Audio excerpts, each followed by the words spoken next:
I am Kiara, 35 years old and a senior forensic accountant. At my divorce hearing, my husband leaned across the defendant table in his custom Tom Ford suit, his voice dripping with condescension as he told me I would never touch his money again. His 26-year-old mistress smirked from the gallery right behind him, whispering loud enough for the entire room to hear that I did not deserve a single dime. I did not cry. I did not argue. I simply watched the Honorable Judge Davis tear open the sealed envelope my attorney had just submitted into evidence. The courtroom went dead silent as the judge skimmed the first page. A low, genuine chuckle escaped his lips. He adjusted his glasses, looked directly at my husband, and quietly said, "Oh, this is good." I watched the smugness drain instantly from their faces, replaced by pure terror. Before I tell you how a supposedly bankrupt logistics CEO ended up sweating in a Fulton County courtroom, let me know where you are watching from in the comments below.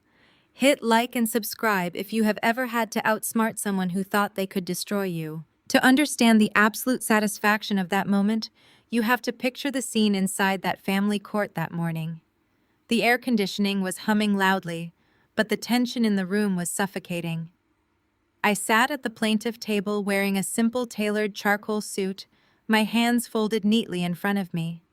I had spent my entire career tracking hidden wealth, untangling complex corporate webs, and finding the invisible money that arrogant men tried to hide.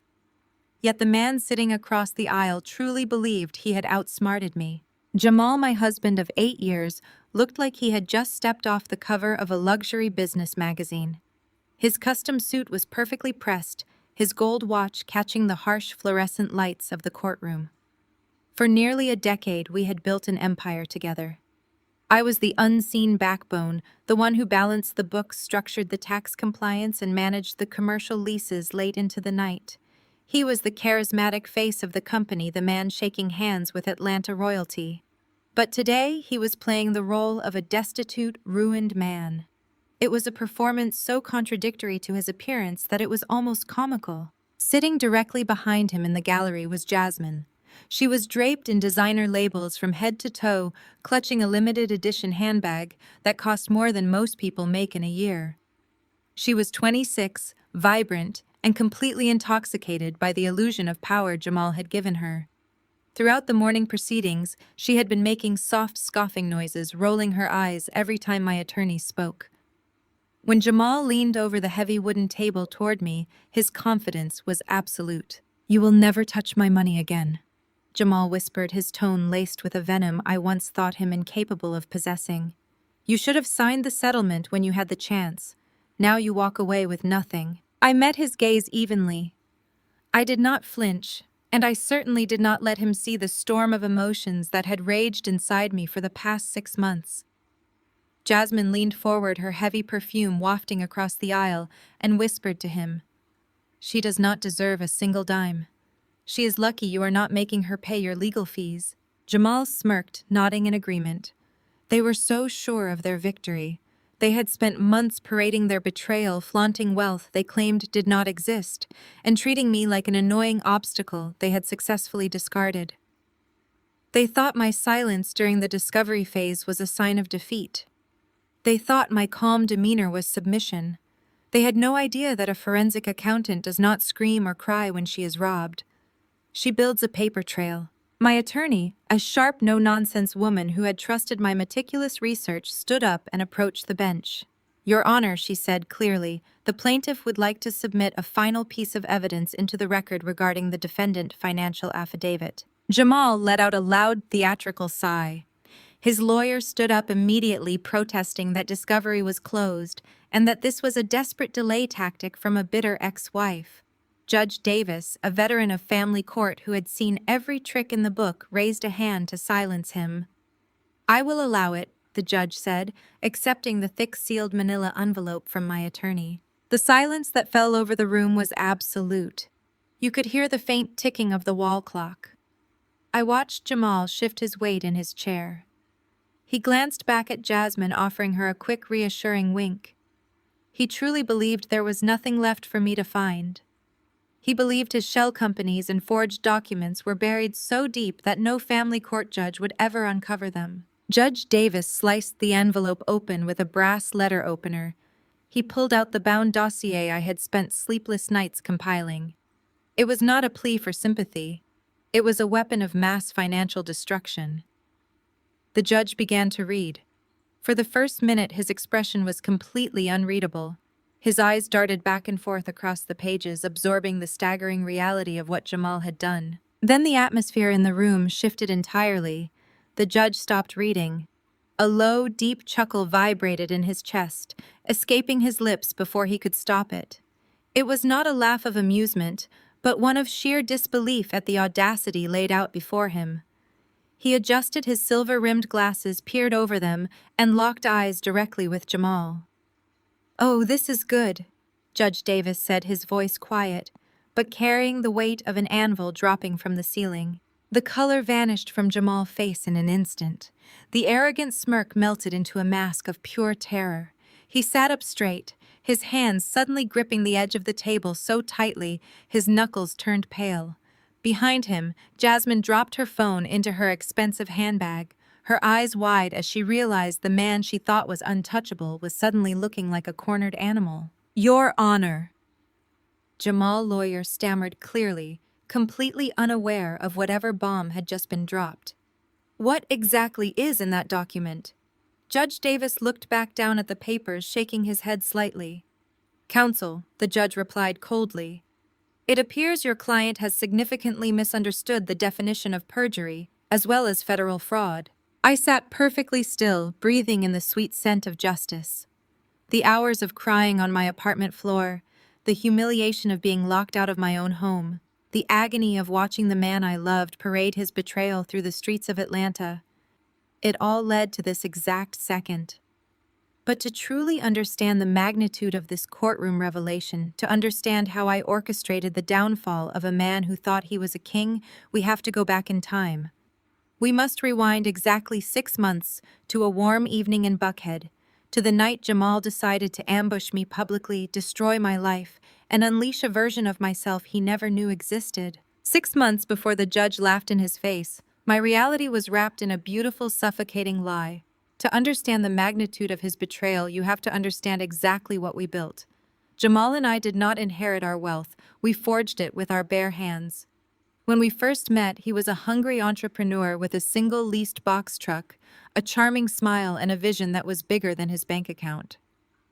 I was a young accountant with a mind for numbers and an unparalleled work ethic. Together, we were an undeniable force. During the first few years of our marriage, there were no custom suits or luxury vehicles. We lived in a tiny apartment where the dining table doubled as our corporate headquarters. He drove the routes, grinding through the nights on lonely highways, while I handled the dispatching, chased down unpaid invoices, and navigated the grueling paperwork required to keep a transport business legal. We survived on cheap takeout and shared dreams. I poured my soul into making his vision a reality. Slowly, the late nights paid off. One truck became 50, and within 8 years, that single leased vehicle had transformed into a multi-million-dollar freight logistics empire, dominating the southeastern seaboard, with active distribution hubs in Atlanta, Charlotte, and Miami. As the company grew into a corporate powerhouse, our roles sharply divided. Jamal stepped completely out of the warehouse and into the spotlight. He became the charismatic CEO, the magnetic leader who could walk into a room of cautious investors and walk out with a massive shipping contract. He had a gift for making people feel like they were the only person in the room, a natural charm that allowed him to effortlessly rub shoulders with the elite. He played golf with local politicians, hosted lavish dinners for corporate executives, and became a fixture in the city high society circles. People worshipped him. At networking events and charity galas, men wanted to do business with him, and women wanted his attention. He basked in the adoration, feeding off the constant validation. While he was out shaking hands and clinking crystal glasses, I remained the unseen backbone of the entire operation. I was the one who actually kept the empire standing. I balanced the massive corporate ledgers, structured our complex tax compliance to protect our assets, and relentlessly negotiated commercial leases for our expanding distribution centers. I managed the payroll for hundreds of truckers, warehouse operators, and administrative staff, ensuring every cent was accounted for and every federal regulation was met. My nights were not spent at velvet-roped VIP tables. My nights were spent alone in my home office, staring at spreadsheets and profit margins under the harsh glow of my computer monitors. I convinced myself that this was simply the cost of building a legacy. I believed we were a true partnership. He was the face bringing the money in, and I was the brain ensuring we kept it. To the outside world, we were the epitome of success. We were the ultimate African-American power couple, the kind of success story people wrote articles about. Our lives looked like a carefully curated movie set. We lived in a stunning custom-built estate in Buckhead, an exclusive neighborhood where our massive home sat behind wrought iron gates. The driveway looked like a luxury car dealership.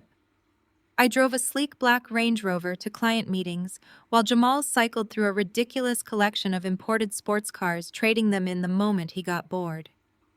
Our home was immaculate, featuring sprawling marble countertops, a wine cellar we rarely had time to drink from, and expensive modern art that Jamal bought simply because an interior designer told him it would impress his guests. We hosted charity events in our backyard, posing for society photographers with perfect smiles, our arms wrapped tightly around each other. We projected an image of flawless, unbreakable black excellence, but behind the heavy oak doors of our Buckhead estate, the reality was suffocatingly cold. The foundation of our marriage was silently rotting away. As the revenue increased, Jamal began to change fundamentally. The hungry, grounded man I had married was completely consumed by ego. He became increasingly obsessed with flashy, ostentatious displays of wealth. It was no longer about building a secure future. It was about proving to everyone around him that he had arrived. He started dropping tens of thousands of dollars on custom diamond watches, taking spontaneous weekend trips, and buying designer wardrobes that cost more than a down payment on a house. He was desperately chasing the validation of a new shallow crowd. His new circle consisted of trust fund kids and reality television wannabes, people who cared only about status, expensive labels, and who was invited to the most exclusive parties in the city. I had absolutely no patience for that world. I found his new friends tedious and superficial, and I refused to waste my limited energy entertaining them.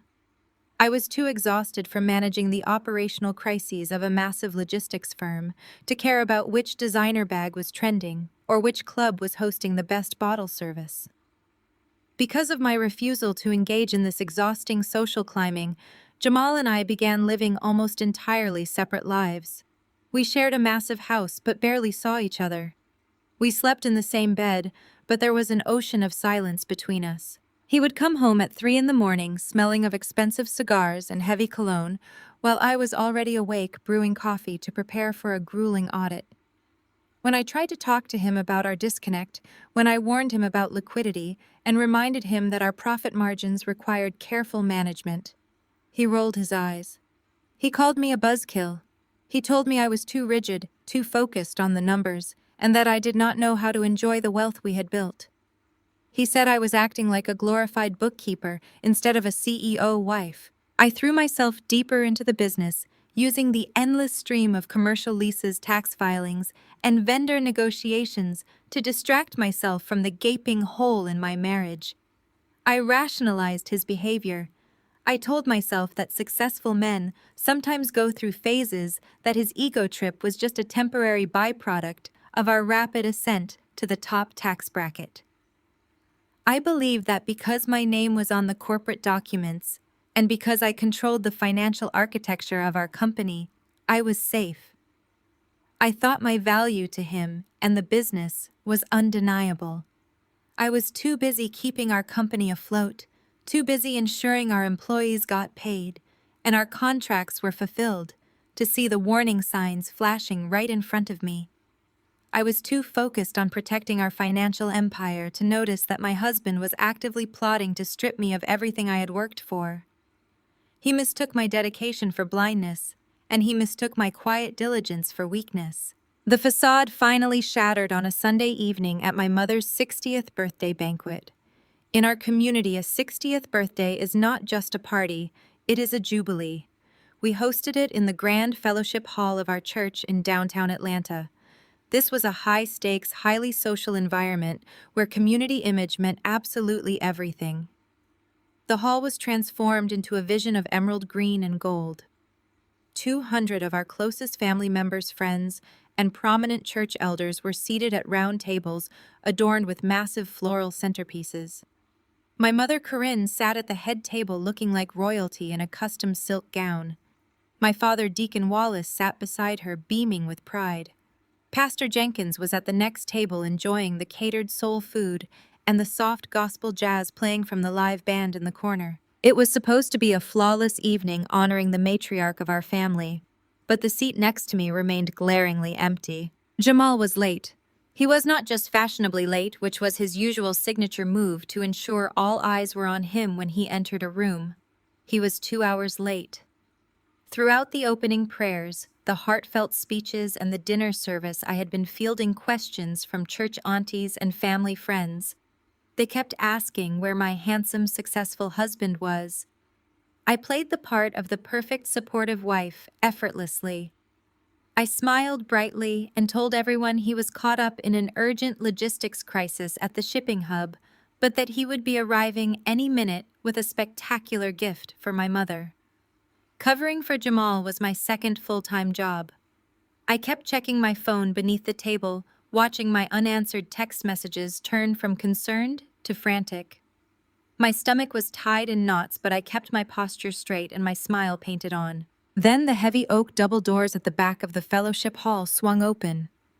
The sudden movement caught the attention of the guests near the entrance.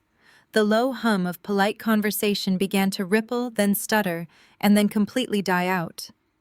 The gospel jazz band, sensing the sudden shift in the room, energy faltered. The saxophone player actually stopped mid-note. I turned my head toward the entrance. Jamal had finally arrived, but he was not carrying the custom diamond tennis bracelet we had agreed to buy my mother, and he was not alone. Clinging to his arm was Jasmine. She was 26 years old and looked like she had just stepped off a music video set, completely oblivious to the sanctity of the room she had just entered.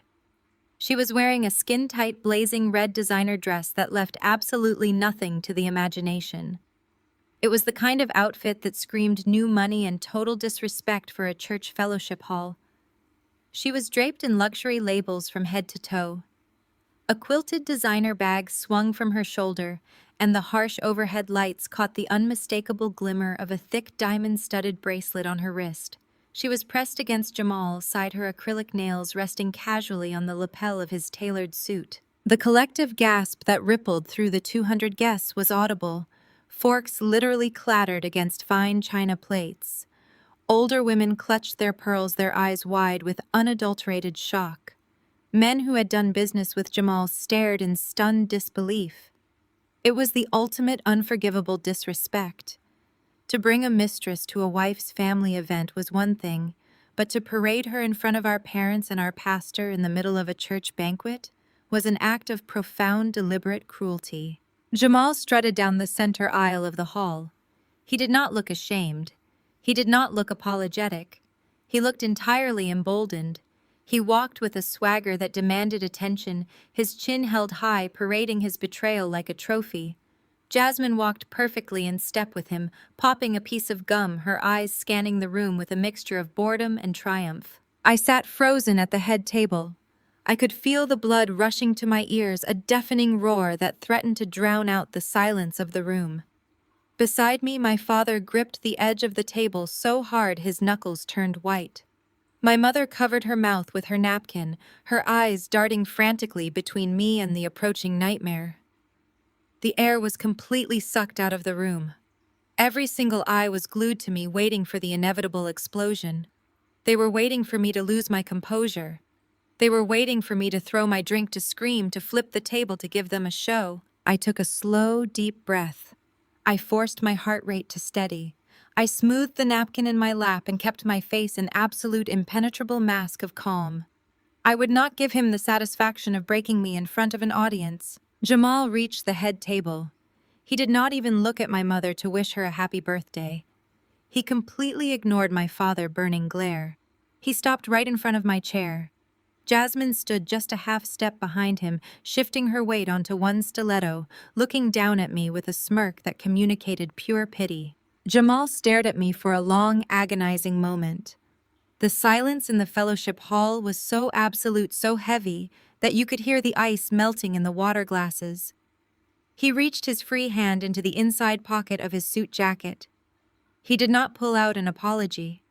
He did not pull out a jewelry box. He pulled out a thick, heavy manila envelope. Without breaking eye contact, he tossed the envelope directly onto my plate.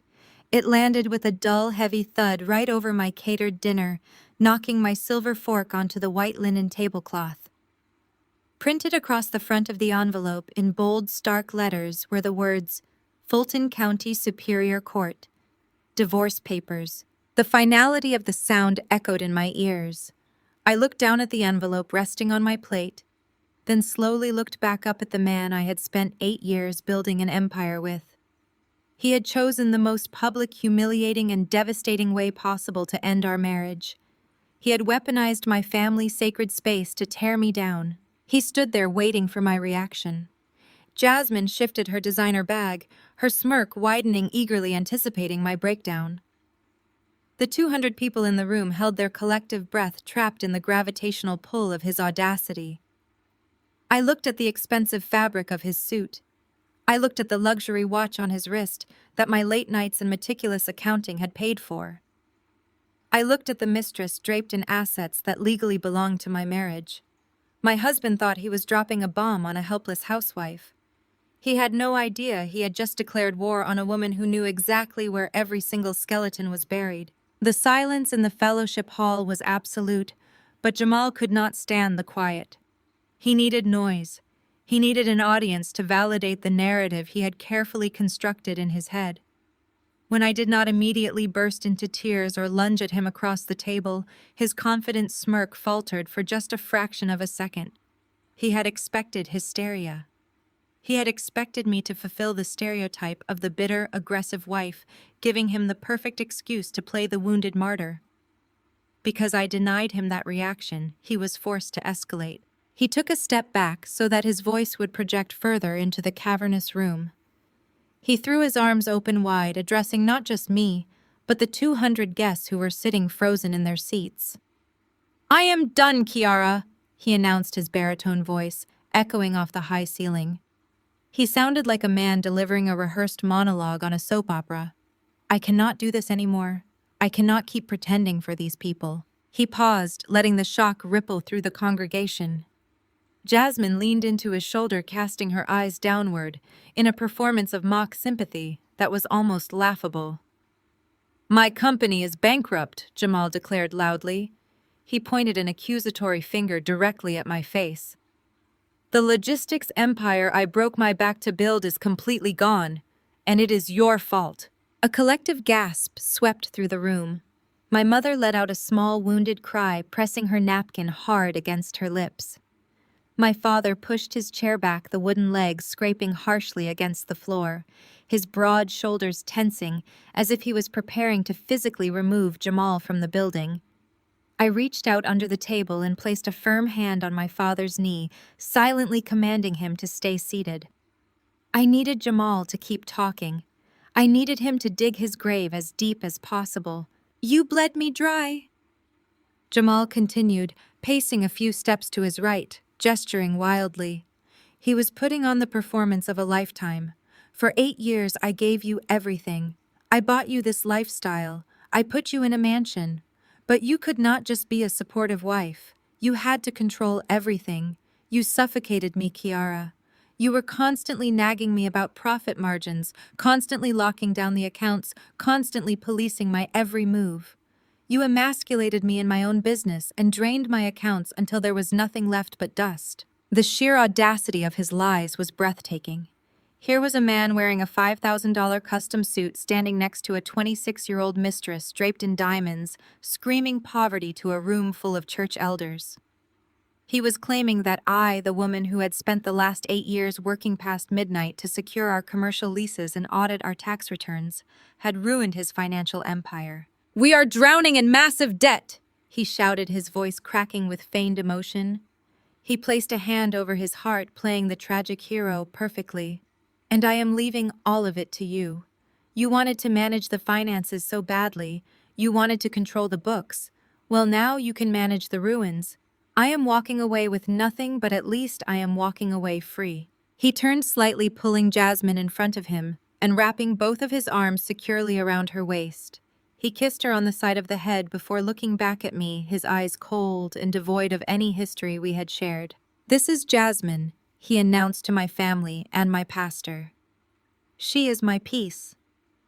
For the first time in a decade, I am actually happy.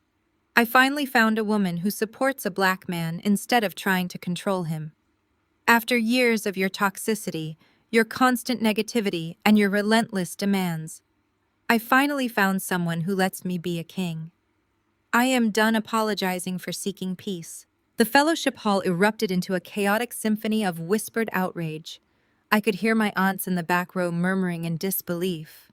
Pastor Jenkins stood up, his Bible clutched tightly in his hand, looking as though he was about to step in and halt the desecration of the banquet.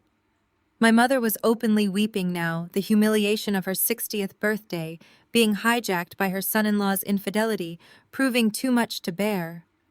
She looked at me with eyes full of sorrow and desperate apology. Jamal stood tall, waiting for the explosion. He wanted me to scream. He wanted me to slap him across the face. He wanted me to throw my glass of iced water at Jasmine. He needed me to lose my mind so that he could turn to the crowd and say, "Look at her. Look at how crazy she is. Look at what I had to escape." If I reacted with anger, I would validate every single lie he just told. But a forensic accountant does not operate on emotion. We operate on data.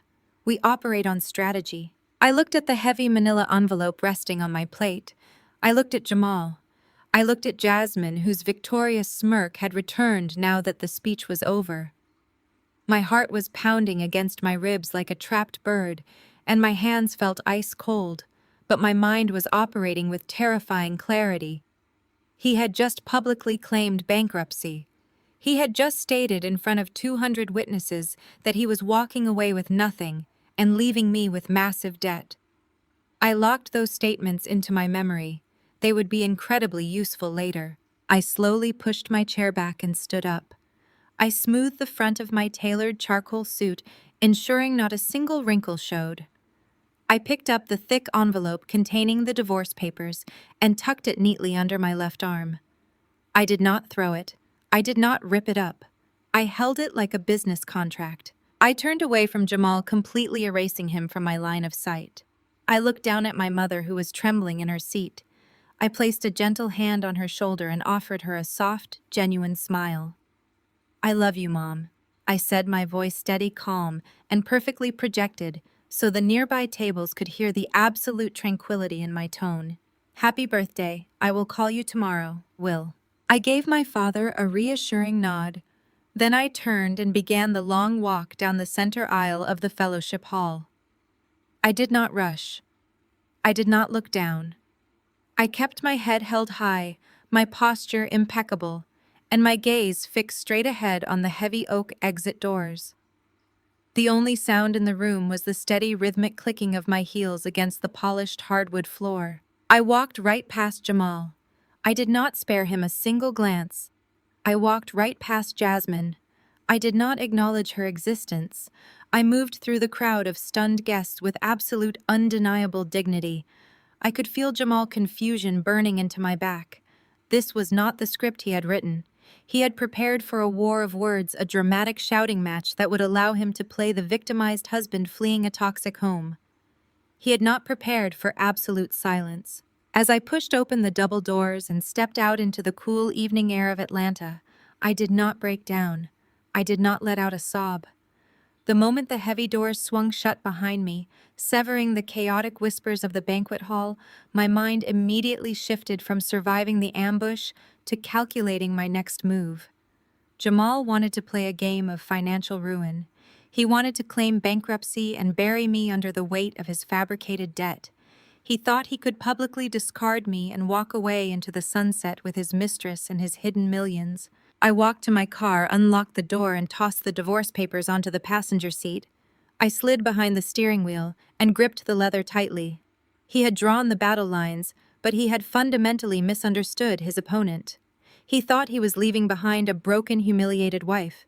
He did not realize he had just unleashed a highly trained auditor who was about to dismantle his entire life dollar by stolen dollar. The morning after the church banquet, I was sitting alone at my kitchen island. The house was completely silent. I had not slept a single minute.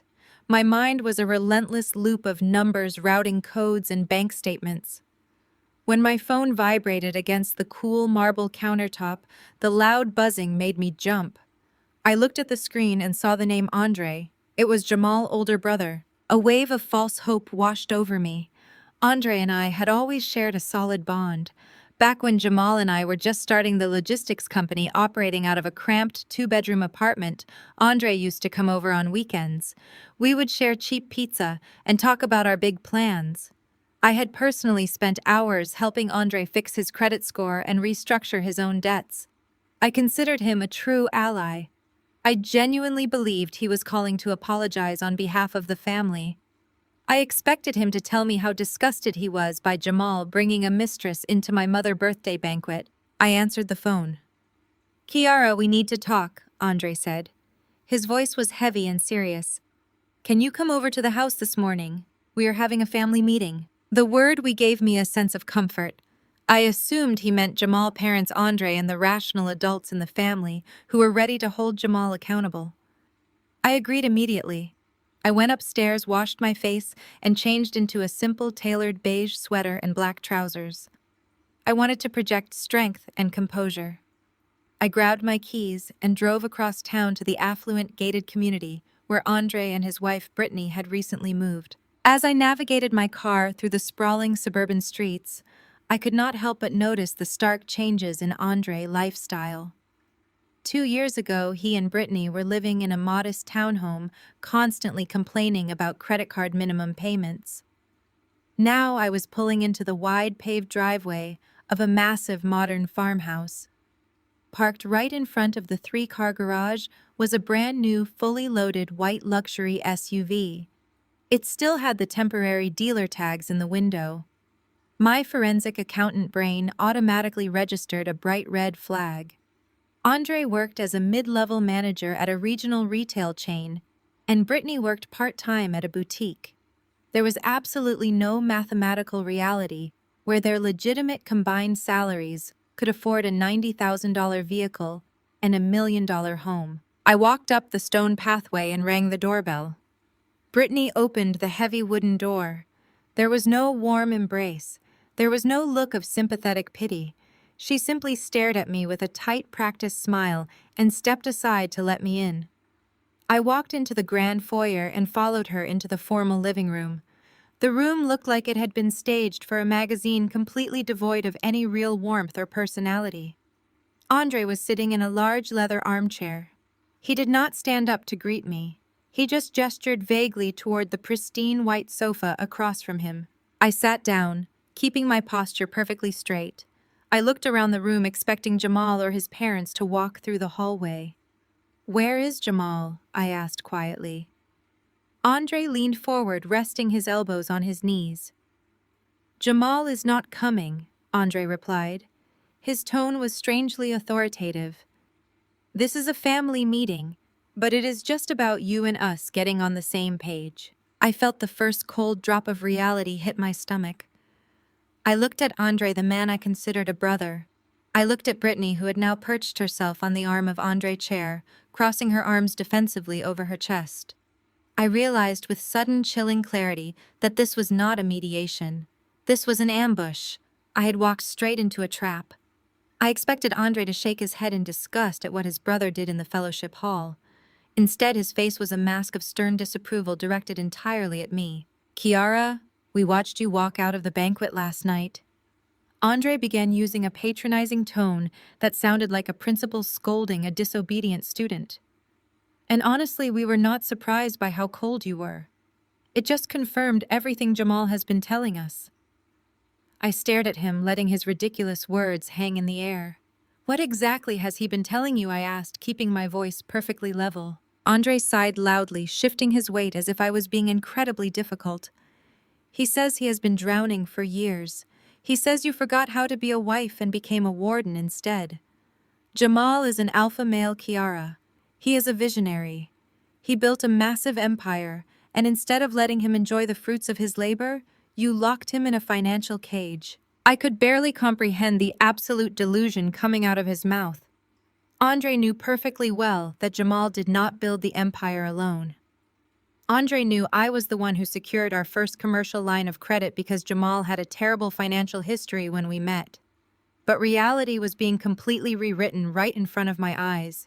"You have been far too controlling with the company finances," Andre continued, his voice rising with unearned confidence. "A man like Jamal needs space to spread his wings. He needs to move freely to grow the business. You were always questioning his expenses, demanding receipts, stifling his potential with your constant auditing. You made him feel small in his own company." I looked at Andre and realized he was repeating Jamal talking points word for word. It was a rehearsed script. Jamal had planted these seeds long before he dropped those divorce papers onto my plate. He had spent months convincing his family that my financial diligence was actually financial abuse.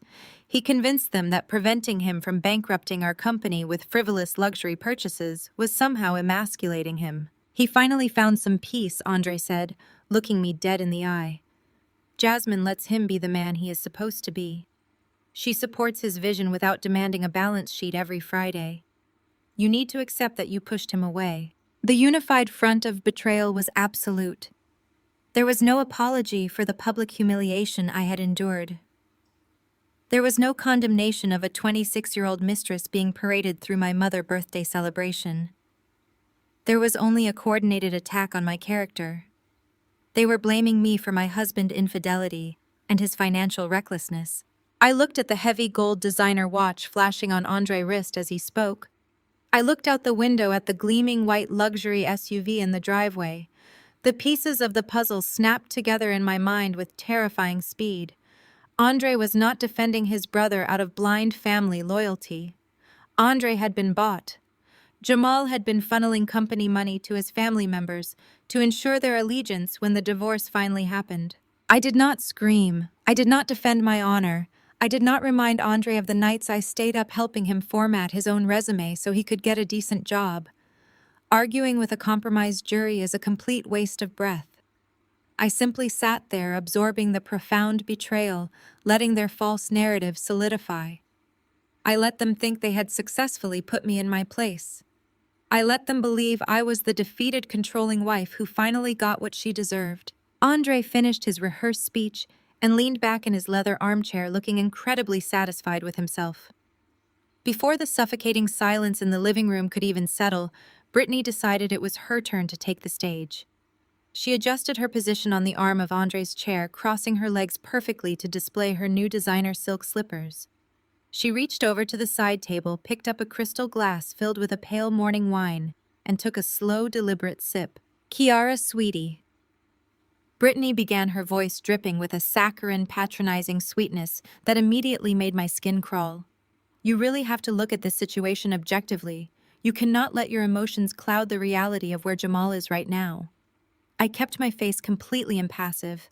I watched her swirl the wine in her glass, acting as if she were dispensing profound wisdom rather than actively participating in the destruction of my marriage. "Jamal has evolved."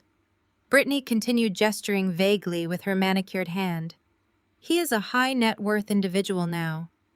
The two of you started at the bottom, working out of that tiny, cramped apartment. And that is a beautiful struggle story. It really is. But you have to admit Jamal has simply outgrown his roots." The phrase hung in the air between us, heavy and loaded with deeply offensive, unspoken implications. Outgrown his roots. She was sitting in a multi-million-dollar modern farmhouse sipping wine on a Tuesday morning, lecturing a black woman who had built an empire from nothing, telling me that my husband had outgrown the very foundation I had poured for him. He is moving in very elite circles now. Brittany went on, her tone becoming increasingly condescending. He is dealing with investors, politicians, and people who expect a certain type of energy. He needs a partner who fits his new elite lifestyle. Someone who understands how to be an asset at country club dinners and luxury galas. You are always so focused on the work, Kiara. You are so heavy with all your rules and regulations and ledgers. You bring down the energy in the room. Jasmine brings a certain lightness to his brand. She is fresh. She is adaptable. The sheer, breathtaking audacity of a white woman sitting in a house funded by my stolen labor, telling me that I was too rigid for the upper echelon of Atlanta society, was staggering. She was framing my husband's blatant infidelity and midlife crisis as some sort of necessary corporate rebranding. She was talking about his 26-year-old mistress as if she were a shiny new accessory perfectly suited for a successful CEO, while treating me like an outdated piece of office equipment that needed to be sent to the scrapyard. "You should truly be grateful for the years he gave you," Brittany said, offering me a sympathetic, pitying smile that made my blood run cold. "You had a good run, Kiara. He took care of you. He gave you a beautiful home and a comfortable life. But fighting him on this divorce is only going to hurt you in the end. He has the resources to drag this out forever." She leaned forward slightly, lowering her voice, as if she were letting me in on a secret. "We all know how these situations can escalate when people get emotional. You do not want to make a messy, stereotypical scene. It would be so undignified for you. Just sign the settlement papers, step aside quietly, and let everyone move on peacefully. It is the classy thing to do.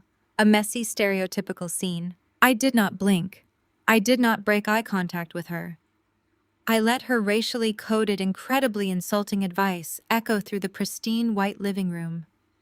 They wanted me to bow my head, accept the betrayal, and quietly disappear so they could continue enjoying the wealth I had generated. They wanted me to be afraid of looking like the angry, bitter black woman. Instead of raising my voice, I completely disconnected my emotions. The devastated, heartbroken wife who had driven to this house hoping for family support vanished. In her place, the senior forensic accountant woke up. My eyes shifted slightly, scanning the room with cold, calculating precision. I looked past Brittany's shoulder to the grand entryway. Sitting carelessly on a mirrored console table, right next to a vase of fresh orchids, was a brand-new Hermes Birkin bag in a rare shade of emerald green. That was not a bag you could simply walk into a boutique and buy. That was a bag that required a massive purchase history and at least $20,000 in liquid cash. I looked back at the custom heavy gold Rolex gleaming on Andre's wrist. I looked at the imported Italian marble coffee table sitting between us. I thought about the $90,000 luxury SUV sitting in their driveway with temporary dealer tags. The math was incredibly simple, and the pieces of the financial puzzle locked together with a satisfying, albeit sickening click. Andre and Brittany did not have the income to support this lifestyle, but Jamal did. Jamal was systematically draining our marital assets before the divorce discovery phase officially began. He was laundering our company profits through his family members to hide the money from the court. He had bought their loyalty. He had upgraded their entire existence, and in exchange they were willing to look me in the eye, gaslight me, and tell me that I was the problem. They had sold me out for designer leather European cars and a house with a gated driveway. The silence in the room stretched on for an uncomfortable amount of time. Brittany's patronizing smile slowly faded as she realized I was not going to cry. Andre shifted nervously in his leather chair, clearly unnerved by my absolute stillness. They had prepared for an argument. They had prepared for me to yell, to defend my honor, to beg them to talk some sense into Jamal. I gave them absolutely nothing. I stood up slowly and purposefully. I smoothed the front of my tailored trousers, ensuring my posture was impeccable. I looked down at Brittany, letting my silence communicate exactly how insignificant I found her. Then I shifted my gaze to Andre. He could not maintain eye contact. He looked down at the expensive rug beneath his feet, the weight of his betrayal suddenly settling heavily on his shoulders. I did not say a single word. I did not defend my 8 years of loyalty. I did not give them the messy, stereotypical scene they so desperately wanted to use against me. I turned on my heel and walked out of the formal living room. I walked across the grand foyer, stepping right past the $20,000 handbag that my late nights and stolen labor had purchased. I reached out, opened the heavy wooden front door myself, and stepped out into the bright, suffocating Georgia heat. The heavy door clicked shut behind me, and the sound was wonderfully final. It was the sound of a complete and total emotional severing. As I walked down the manicured stone pathway toward my car, I felt a strange, terrifying sense of liberation. The grief was gone. The hope that my husband or his family would do the right thing was completely eradicated. I got into my car, gripped the steering wheel, and took a deep, steadying breath. I was entirely alone, but I had never felt more dangerous. They thought they had secured their victory. They had no idea they had just handed me the exact motivation I needed to tear their entire world apart. It was officially time for war. The drive from the upscale suburb back to Buckhead was a blur of asphalt and simmering adrenaline. The humid Atlanta air pressed heavily against my car windows, but inside the cabin, I felt ice cold. My mind was rapidly shifting gears from the role of a devastated wife to the mindset of a corporate investigator. The pieces of the puzzle I had just seen at Andre House, the luxury SUV, the designer bags, the gold watches, were not just signs of familial betrayal. They were blatant financial anomalies. They were unauthorized disbursements of capital. I needed to get back to my home office. I needed to access our encrypted servers, lock down the commercial accounts, and freeze our personal assets before Jamal could execute whatever destructive phase of his plan came next. I turned onto the quiet, tree-lined cul-de-sac where our custom-built estate was located. The massive property sat behind heavy wrought iron security gates, a fortress of wealth we had constructed together. I pulled my vehicle up to the keypad and punched in my personalized 6-digit access code. A harsh, flat buzz echoed from the speaker box. Access denied.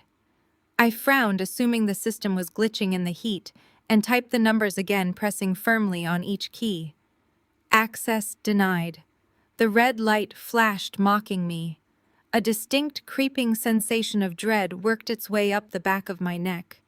I put the car in park, grabbed my purse, and stepped out into the midday sun. I looked through the iron bars, my eyes tracking up the long, sweeping, stamped concrete driveway. Sitting right in the middle of the immaculate pathway, directly in front of the towering mahogany double doors I had imported from Italy, was a pile of cheap, shiny black trash bags. They looked like massive, ugly bruises against the pristine landscaping. I reached through the pedestrian gate, manipulated the manual latch that I knew always stuck, and walked up the driveway. The sound of my heels clicking against the concrete felt unnaturally loud. As I approached the pile, my heart began to hammer a slow, heavy rhythm against my ribs. One of the bags had ripped open near the top, unable to contain the items shoved roughly inside.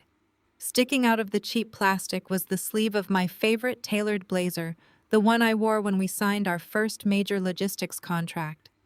Next to it, tossed carelessly alongside my winter coats, was a framed photograph of my late grandmother.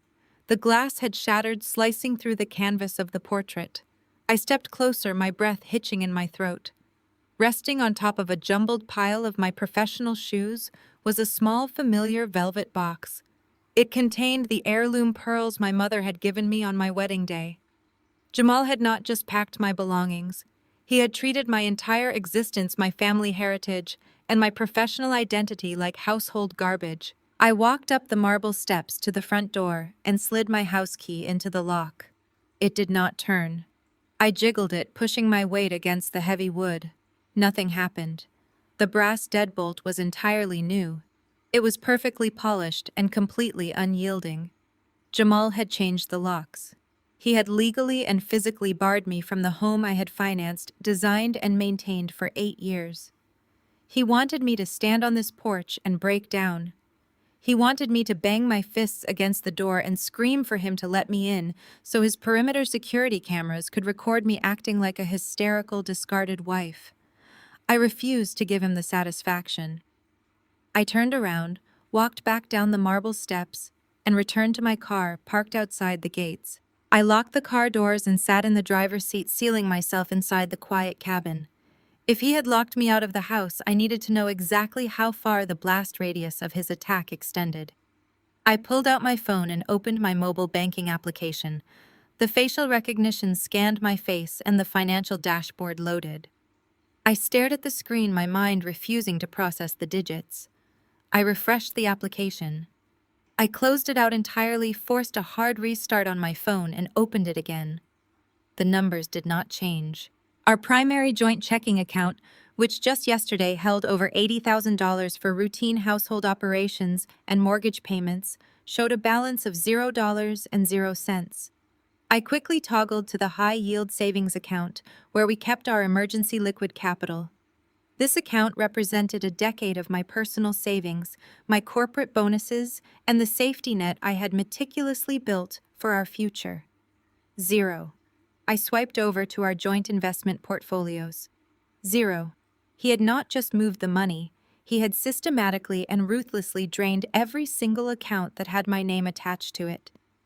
He had stripped away years of my labor, leaving me with absolutely nothing but the cash currently sitting in my wallet and the clothes currently on my back. While I was staring at the string of zeros on my screen, a push notification dropped down from the top of my phone. It was an email from a prestigious, aggressively arrogant corporate law firm based in downtown Atlanta. The sender was a senior partner named Harrison Sterling. I tapped the notification and read the text. It was a formal, heavily jargon-laced declaration regarding the dissolution of my marriage. But the second paragraph was what made the breath catch in my throat and the blood freeze in my veins. Mr. Sterling smugly informed me that Jamal Logistics Company, the multi-million-dollar empire I had built side by side with him, was preparing to file for Chapter 11 corporate restructuring. The email explicitly stated that due to unforeseen market volatility and insurmountable commercial debt, the company was entirely insolvent. Furthermore, Sterling noted that because our marital assets were intricately tied to the failing corporate entity, there were zero liquid assets left to divide in the divorce settlement. The email concluded with a highly patronizing recommendation. He advised me to accept the terms previously provided in the envelope at the banquet and walk away quietly to avoid assuming personal liability for the massive corporate debt my husband had allegedly accrued. I sat in the driver's seat of my car, parked outside the gates of my own mansion, looking at the black trash bags baking in the unforgiving Georgia sun. Jamal had orchestrated an absolute masterclass in financial annihilation. He had emptied our bank accounts, changed the physical locks bought off his brother with my stolen money, and hired a high-priced legal shark to threaten me with fabricated corporate ruin. He had executed his plan with brutal, coordinated precision while I was distracted by the demanding day-to-day operations of keeping our business alive. He thought he had completely checkmated me. He truly believed he had left me destitute, humiliated, isolated, and broken. I slowly lowered my phone to my lap. The panic that should have overwhelmed me was completely absent. In its place, a dark, terrifying, and absolute calm settled over my mind. Jamal was an incredible salesman. He knew exactly how to move freight across state lines, and he knew exactly how to charm wealthy investors at charity galas. But he was not a numbers guy. He was notoriously sloppy with paperwork. He hated reading lengthy commercial contracts, he despised auditing financial ledgers, and he never understood the intricate microscopic details of corporate taxation. That was always my domain. He had forgotten exactly who he was dealing with. He let his massive ego, inflated by the whispered encouragement of his 26-year-old mistress and the adoration of his fake high society friends, blind him to the most dangerous variable in his entire scheme. He had just declared financial war on a senior corporate forensic auditor. He had just locked out the exact woman whose entire professional career was built on tracking hidden offshore wealth, dismantling fraudulent shell companies, and exposing the paper trails of powerful, arrogant men who thought they had successfully buried their secrets. I looked at the shattered glass of my grandmother portrait sticking out of the garbage bag on the driveway. I did not shed a single tear. I reached for my phone, opened my contacts, and calmly dialed the number for a local moving van. Jamal wanted to play a high-stakes game of hidden assets and fake bankruptcies. He was about to find out that I did not just know how to balance the corporate books. I knew exactly how to burn them to the ground. The moving van arrived within the hour. I loaded the black plastic trash bags containing the shattered remnants of my past life into the back of a rented box truck. I did not shed a single tear as I pulled out of the driveway, and I did not look back at the heavy iron gates of the Buckhead estate. I drove straight past the affluent city limits to the far outskirts of Atlanta. I signed a lease on a modest, unassuming one-bedroom apartment in a massive, completely nondescript complex. It had cheap beige carpet, paper-thin walls, and absolutely zero marble. To the outside world, this was the textbook destination for a discarded, bankrupt wife. It was exactly the kind of place Jamal would expect me to land, a quiet, depressing corner where I could fade into obscurity. I moved my bags inside and immediately executed the first phase of my strategy. I went completely dark on social media. I did not post vague, sad quotes about betrayal or heartbreak. I did not update my relationship status. I let my profiles turn into abandoned ghost towns. Silence is a vacuum, and arrogant people will always fill a vacuum with their own assumptions. I needed Jamal Jasmine and his sister-in-law Brittany to look at my digital silence and see absolute devastation. I needed them to pop champagne, clink their crystal glasses, and toast to the fact that they had successfully broken my spirit. While they were busy celebrating my demise, I was busy building their gallows. The center of my new tiny apartment was not a place for resting or healing. I pushed the cheap, worn sofa against the far wall and dragged the small wooden dining table directly into the middle of the living room space.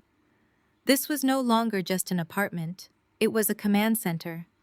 I made a trip to a local office supply store and bought 3 massive corkboards boxes of pushpins, color-coded highlighters, and thick stacks of yellow legal pads.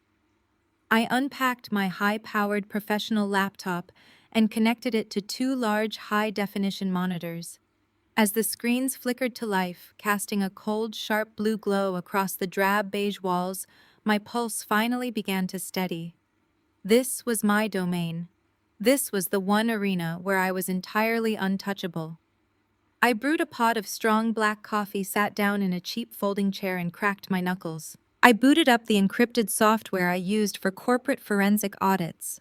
As a senior accountant, I had legal professional access to financial databases and corporate registries that the average citizen did not even know existed.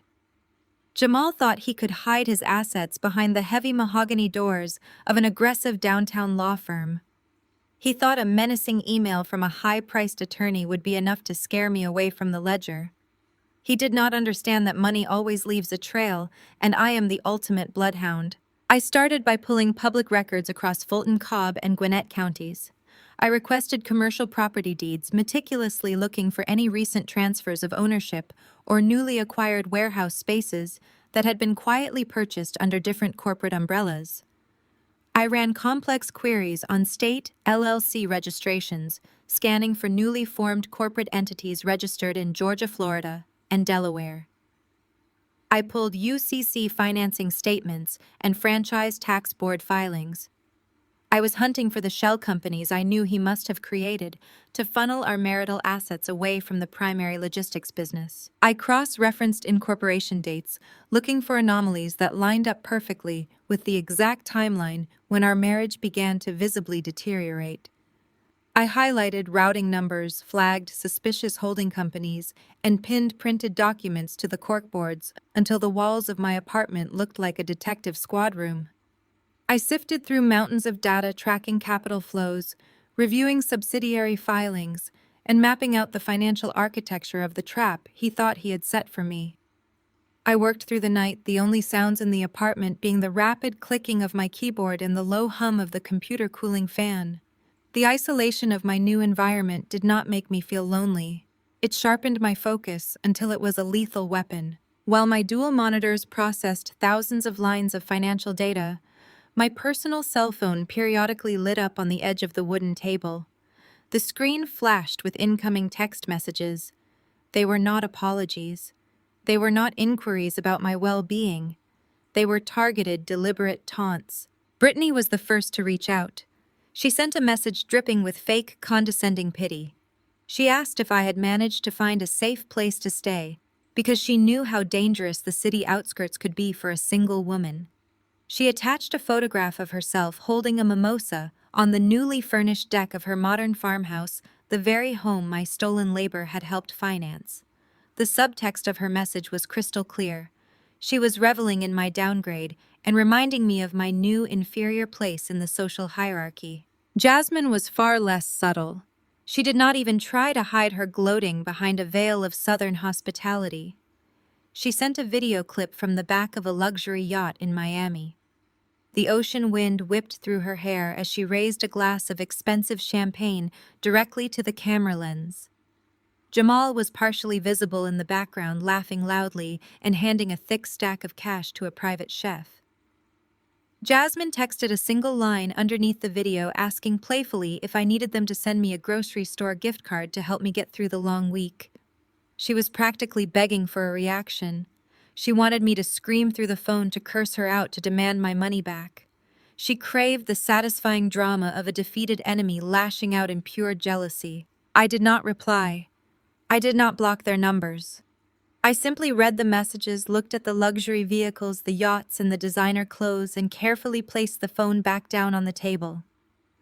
Every taunt, every arrogant photograph, every condescending text message was pure fuel. I did not let a single drop of emotional rage touch my heart. I refused to waste my energy on tears or bitterness.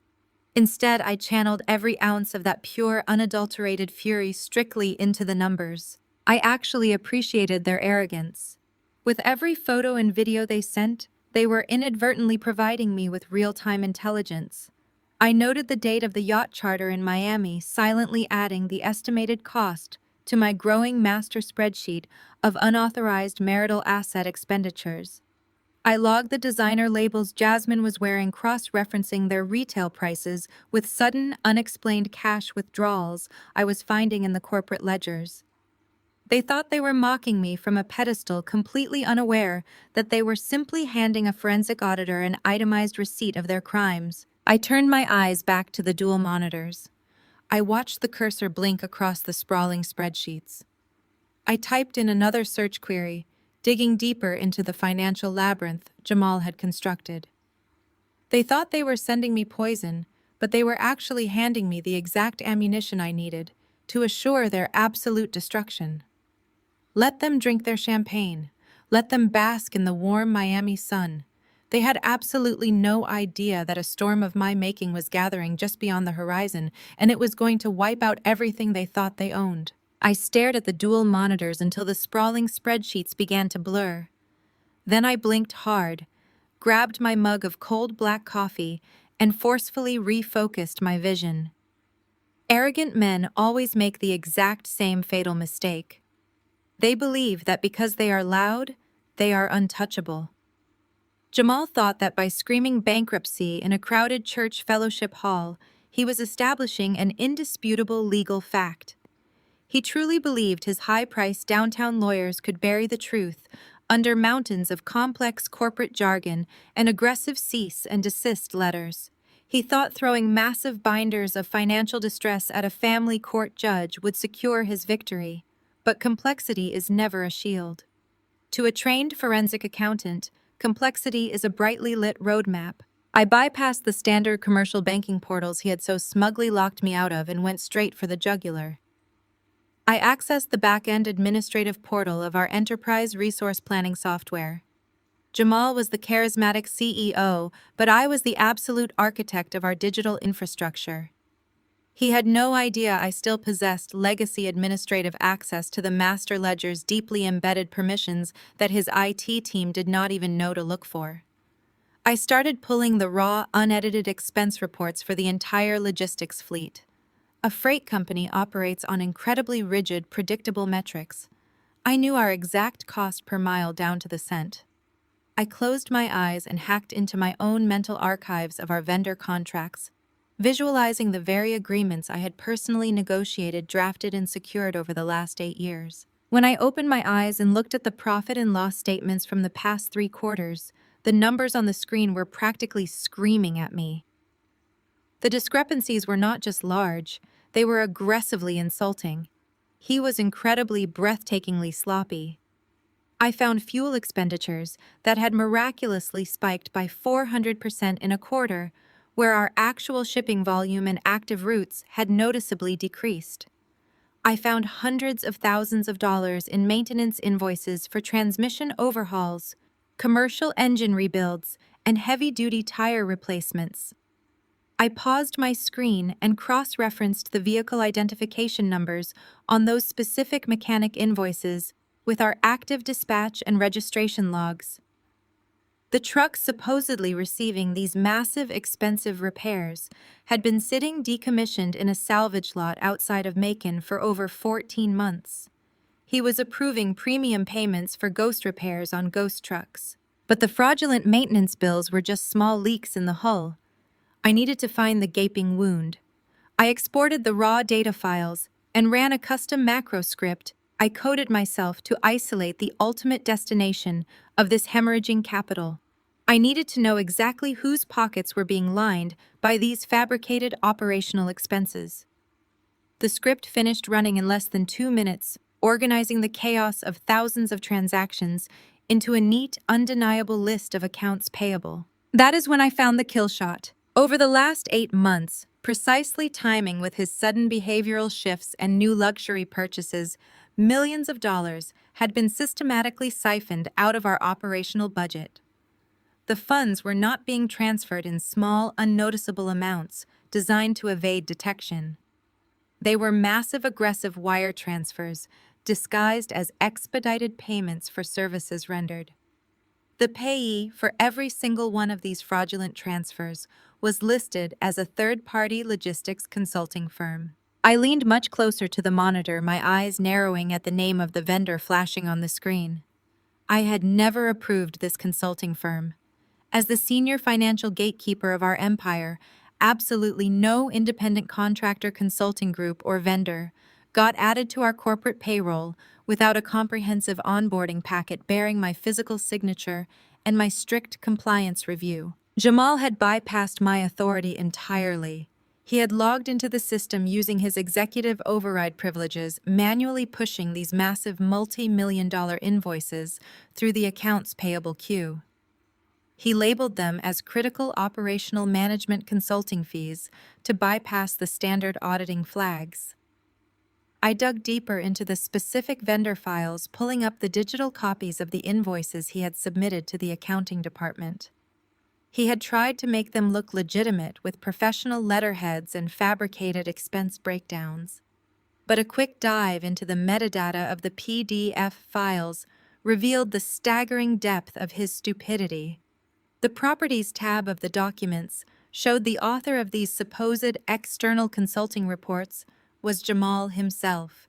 They were generated on his personal laptop using the IP address assigned to our Buckhead estate. It was a spectacular display of criminal arrogance masked as corporate strategy. He was actively bleeding our own company dry. The narrative he sold to my mother, to my father, to our pastor, and to his expensive legal shark was a carefully orchestrated, malicious lie. The business was not failing due to market volatility. The commercial debt was not an unfortunate byproduct of inflation or a struggling economy. Jamal was intentionally manufacturing a financial crisis. He was deliberately bankrupting a highly profitable multi-million-dollar empire just so he could legally file for Chapter 11 restructuring. He wanted to wash his hands of our marital assets, completely drain the company cash reserves, and leave me holding the bag for a collapse he personally engineered. I sat back in my cheap folding chair, staring at the undeniable proof of his treason. The cold satisfaction that washed over me was intoxicating. He thought I was just a human calculator, completely devoid of strategic vision. He thought my value ended at balancing checkbooks and paying his employees. He failed to realize that the person who builds the maze is the only one who knows all the exits. He thought he had executed the perfect corporate murder.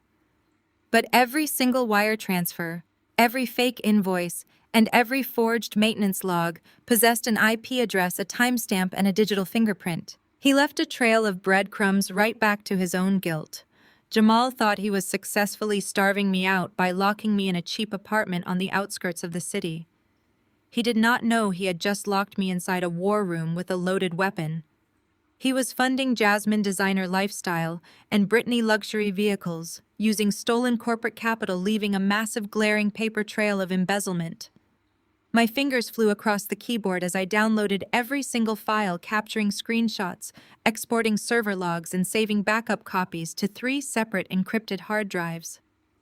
I was no longer just preparing for a family court divorce hearing. I was assembling the foundational documents for a federal indictment. I smiled at the glowing screens in my dark apartment. The hunt had officially begun. I had the fraudulent invoices and the fabricated maintenance logs safely downloaded to my encrypted drives. But an invoice is just a piece of paper until you follow the actual cash. I needed to see exactly where those multi-million-dollar wire transfers landed. The money did not travel in a straight line. Jamal tried to be clever. The funds from our primary corporate operating account were first dispersed into 3 separate regional banks across Georgia and Alabama. He intentionally broke the transfers down into smaller, irregular amounts. He was trying to mimic the natural, chaotic cash flow of a logistics business, handling everyday vendor payouts. He wanted the transactions to blend in with our legitimate fuel costs and warehouse leasing fees so the accounting software would not flag them as anomalies. But I knew our cash flow patterns better than I knew my own heartbeat. I isolated those specific routing numbers and locked onto them. I watched the money bounce from the regional banks into a temporary commercial holding account. The funds sat there for exactly 48 hours, just long enough to clear the standard automated clearinghouse protocols and avoid triggering immediate federal banking alerts. Then the funds were swept cleanly out. I followed the digital wake of that massive sweep. Every single cent funneled directly into one consolidated commercial checking account. The name on the receiving account glared back at me from the bright screen. J Star Ventures, LLC. J Star. It was almost offensively unoriginal. I immediately pulled up the Georgia Secretary of State corporate registry to search for the entity. Nothing came up. I expanded my search parameters to Florida, South Carolina, and Texas. Still nothing. He had not registered the company locally. I leaned forward in my cheap folding chair, cracking my knuckles. If you want to hide money in corporate America, you go to the one state that offers the most impenetrable corporate veil. I accessed a national corporate database and ran the query specifically targeting Delaware. Less than 5 seconds later, a match populated on my screen. J Star Ventures, LLC was formally incorporated as a domestic limited liability company in the state of Delaware. I pulled the articles of organization. The physical address listed for the corporate headquarters was a complete ghost town. It was a generic post office box located in a strip mall in Wilmington, Delaware. This is the oldest trick in the book for people trying to obscure financial ownership. They use a third-party registered agent service to file the paperwork, keeping their own names off the initial public registry. It creates a solid wall of anonymity that usually frustrates a standard divorce attorney.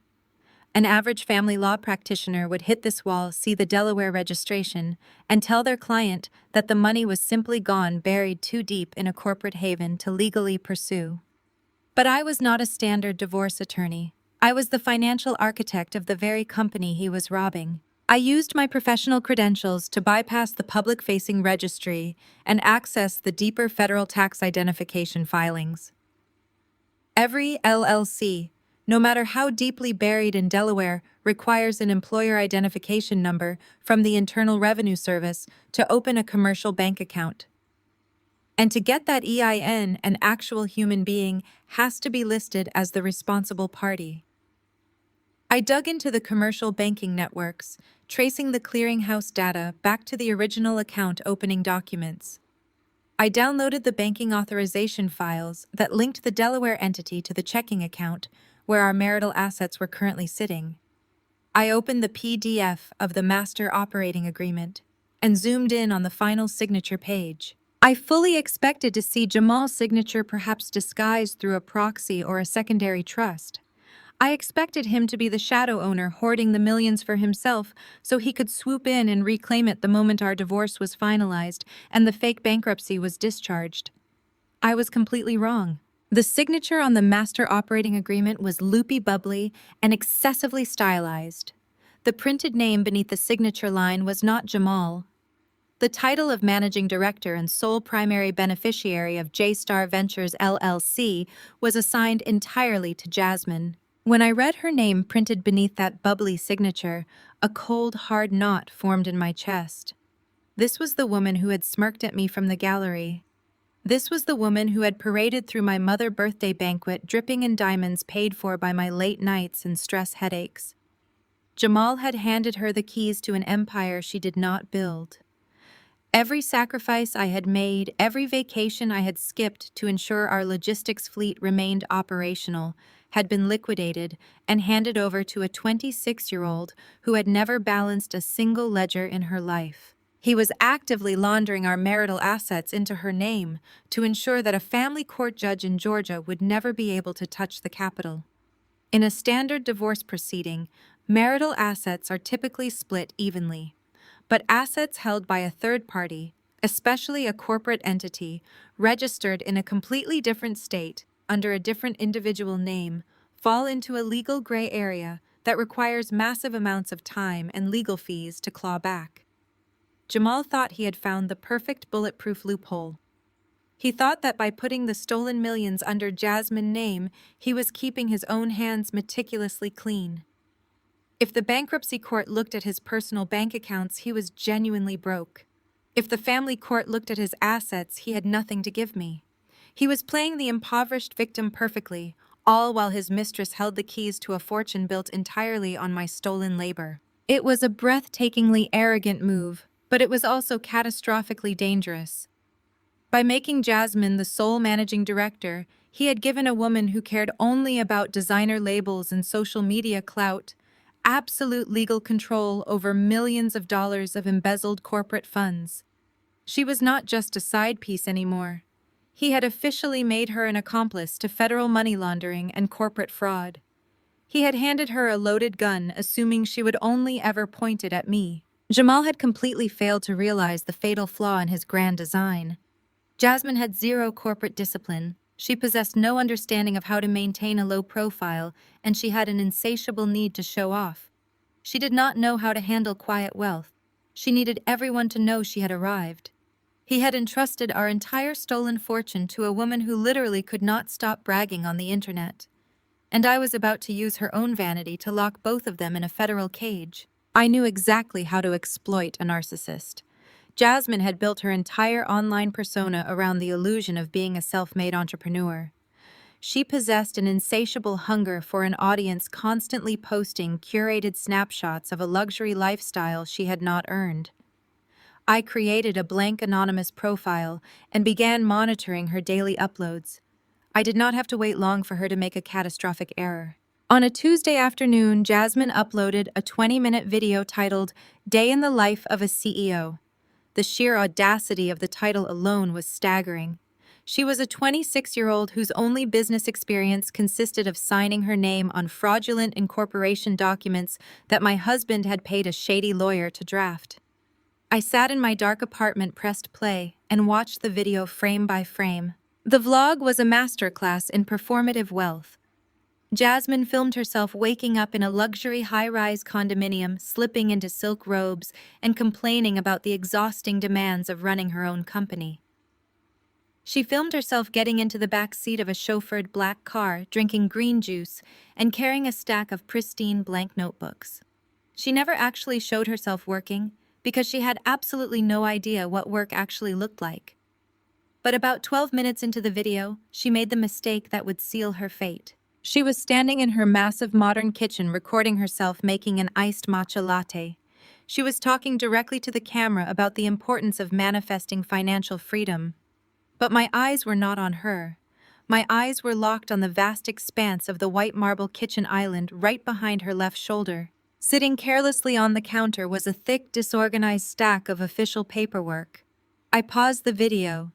I pulled the screenshot into my photo editing software and enhanced the resolution, sharpening the blurred pixels until the text came into crisp focus. I zoomed in on the top page. It was not just random mail. It was the original corporate banking ledger for J-Star Ventures.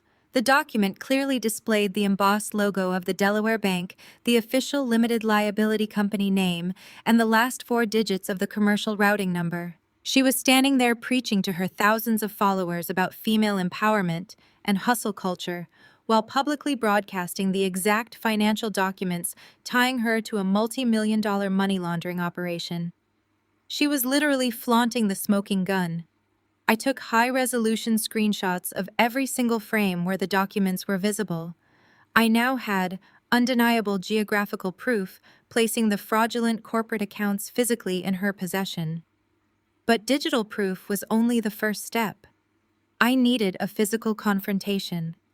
I needed to look her in the eye and tie the stolen assets directly to her physical person. I knew her daily routine better than she did.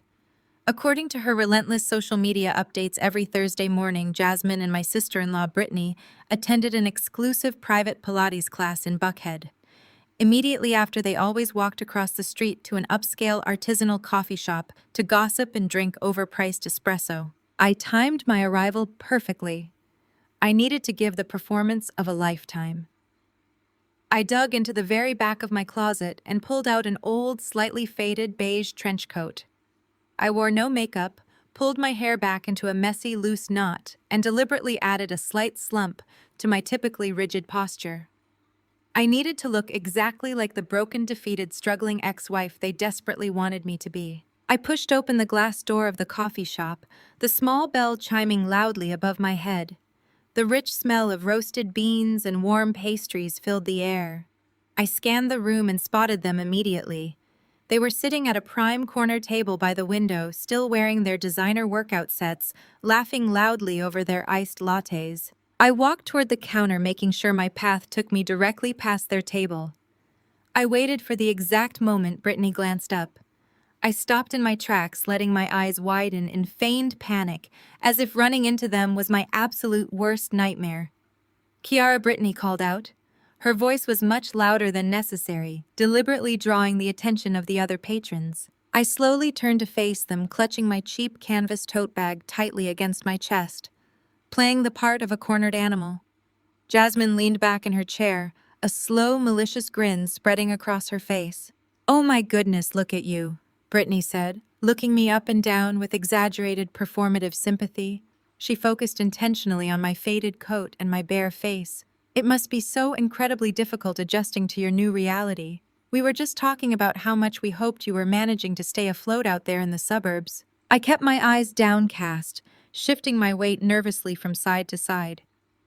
"I am doing fine, Brittany," I said, keeping my voice soft and deliberately meek. "I just came in to get a quick coffee before a job interview." Jasmine let out a sharp, mocking laugh. "A job interview? That is so sweet.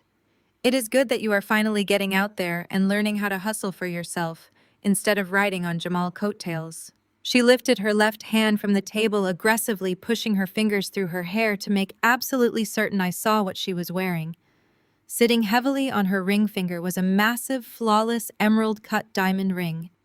It was blindingly ostentatious. It was also purchased using the exact corporate funds Jamal had drained from our joint logistics account less than 2 weeks ago. "It is a beautiful ring, Jasmine," I whispered, forcing my voice to tremble slightly. Jasmine beamed, soaking up my apparent devastation like a sponge. "Jamal has amazing taste," she gloated. "He said I deserved something that matched my value to his life." Brittany stood up, pulling a sleek black credit card from her wallet. "Let me buy your coffee, Kiara," she said, her tone dripping with toxic, suffocating pity. "It is the absolute least I can do. I know money must be incredibly tight for you right now, and you should treat yourself before your little interview." I swallowed hard, forcing myself to look up at her with manufactured gratitude. "Thank you, Brittany. That is very kind of you." While Brittany turned toward the barista to pay for my drink, Jasmine sighed dramatically and unclasped the heavy, solid gold watch from her right wrist. She placed it carelessly on the table right in front of me, complaining about how the heavy metal made her wrist sweat after her workout. It was a solid gold Rolex Daytona with a highly specific custom mother-of-pearl dial. I stared down at the watch resting on the wooden table. I did not just see a piece of jewelry. I saw an itemized receipt. I kept my posture slumped and my expression utterly defeated, but my eyes locked onto the inner rim of the watch face. A trained forensic accountant does not just look at the brand. We look at the identifiers. The serial number was laser engraved directly onto the Rio, the inner metal ring circling the dial. My mind photographed the alphanumeric sequence instantly. I memorized every single digit.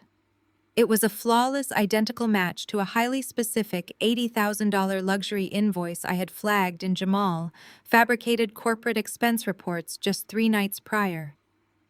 He had classified the purchase as a heavy machinery parts acquisition for a broken-down freight truck. He had literally coded a solid gold Rolex as a diesel engine transmission. The barista handed me my black coffee. Brittany patted my shoulder, leaning in close. "Good luck with the job hunt, sweetie," she whispered. "Just remember to keep your expectations realistic." I looked at Brittany, then at Jasmine, who was currently sliding the stolen Rolex back onto her wrist. I offered them both one final, perfectly pathetic smile. "Thank you," I said softly. "You have both been incredibly helpful today." I turned and walked out of the coffee shop, keeping my head bowed until I was safely out of their line of sight. The moment I stepped out of the cold air conditioning and into the brutal Georgia heat, my entire posture shifted. My shoulders snapped back, my spine straightened, and the fake trembling victim completely vanished. I walked to my car, slid behind the wheel, and pulled a yellow legal pad from the passenger seat. I quickly wrote down the serial number from the Rolex before it could fade from my memory. I had the screenshot of the bank documents connecting her to the shell company, and I now had physical eyewitness confirmation of stolen assets sitting directly on her physical person, tied to a falsified corporate invoice. I started the engine, a cold, genuine smile finally breaking across my face. They thought they had just humiliated a broken woman, but they had just handed me the final nail for their coffins. Driving back to my apartment, the adrenaline of the coffee shop encounter began to settle into a sharp, cold hyper-focus. Tracing the embezzled funds to a Delaware shell company managed by a 26-year-old mistress was fantastic leverage for a family court judge. It would easily win me the divorce settlement and restore my assets. But I did not just want to win a civil dispute. I wanted to annihilate him. I wanted to completely salt the earth of his financial existence. When I sat back down at my makeshift command center and looked at the master spreadsheet, something began gnawing at my professional intuition. The math simply did not add up. Our freight logistics business was highly profitable, but the logistics industry is incredibly capital-intensive. Fuel fleet maintenance, insurance, and payroll eat up a massive chunk of the gross revenue. Jamal had siphoned off millions of dollars into Jasmine accounts over a remarkably short period of 8 months. Even if he had stripped every single cent of our operating profit, it would not equal the sheer volume of liquid cash required to simultaneously buy a $90,000 vehicle for his brother, charter yachts in Miami, purchase custom Rolex watches, and fund a brand new luxury life while supposedly preparing for corporate restructuring. He had way too much cash on hand. There had to be a massive, sudden influx of external capital that I was missing. I pulled up the corporate balance sheets from the quarter right before our marriage supposedly fell apart. I looked for asset liquidations, but our commercial real estate holdings were still intact, albeit highly leveraged. If the money did not come from internal profits, and it did not come from selling off physical assets, it had to be debt. Someone gave him a massive injection of liquid capital. I needed to see our corporate credit profile, but since Jamal had locked me out of the primary banking portals, I had to take an alternate route. During my years structuring our commercial leases and managing our tax compliance, I had built an extensive network of high-level financial contacts across Atlanta. I picked up my phone and dialed a direct line to a senior commercial underwriter named Terrence. 3 years ago, I had caught a massive compliance error in a syndication deal that saved Terrence from a career-ending federal audit. He owed me a substantial favor.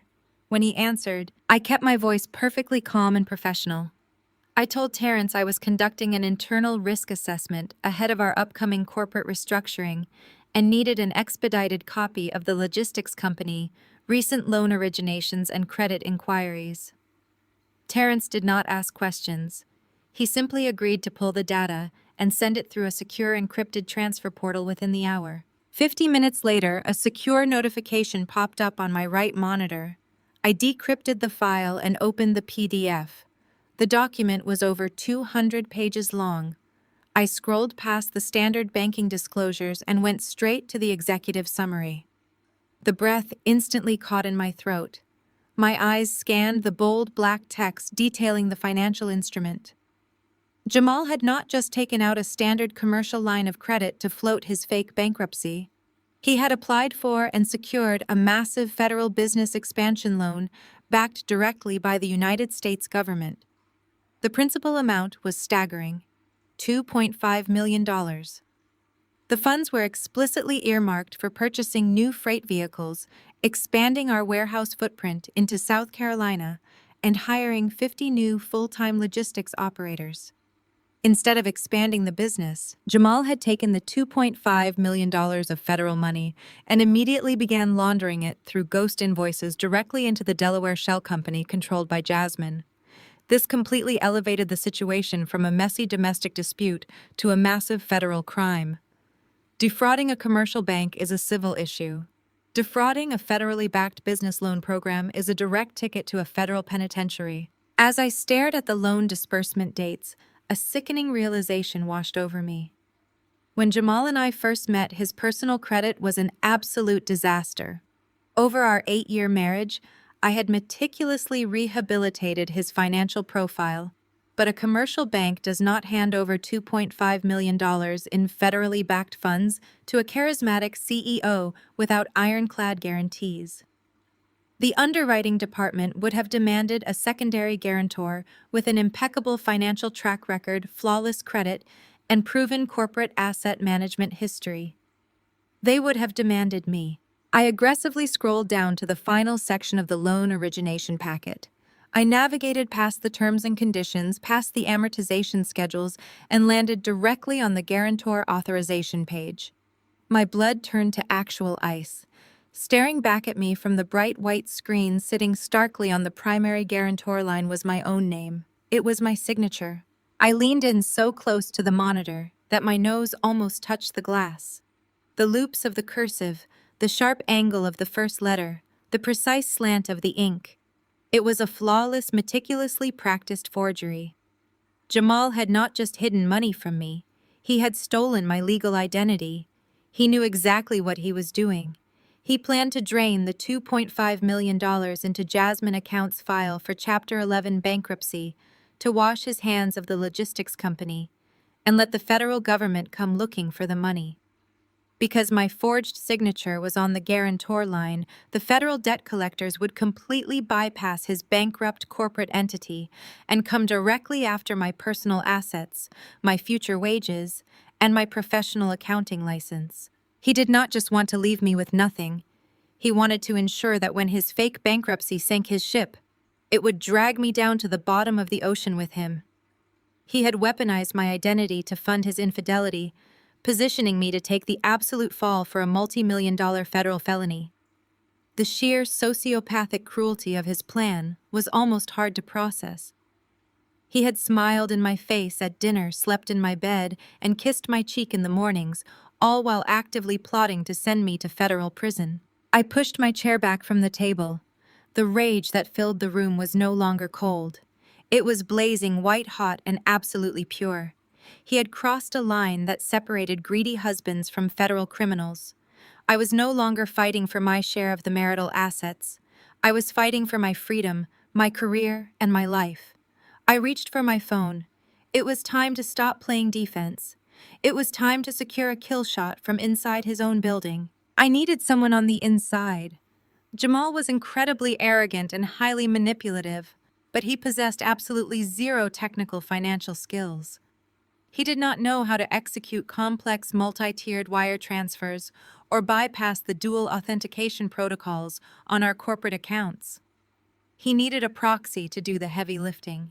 He needed his chief financial officer.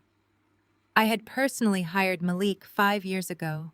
Malik was a brilliant, meticulous man who lived entirely for compliance and rigid accounting structures. If Jamal was pushing ghost invoices and laundering federal loan money, Malik had to be the one physically hitting the execute buttons.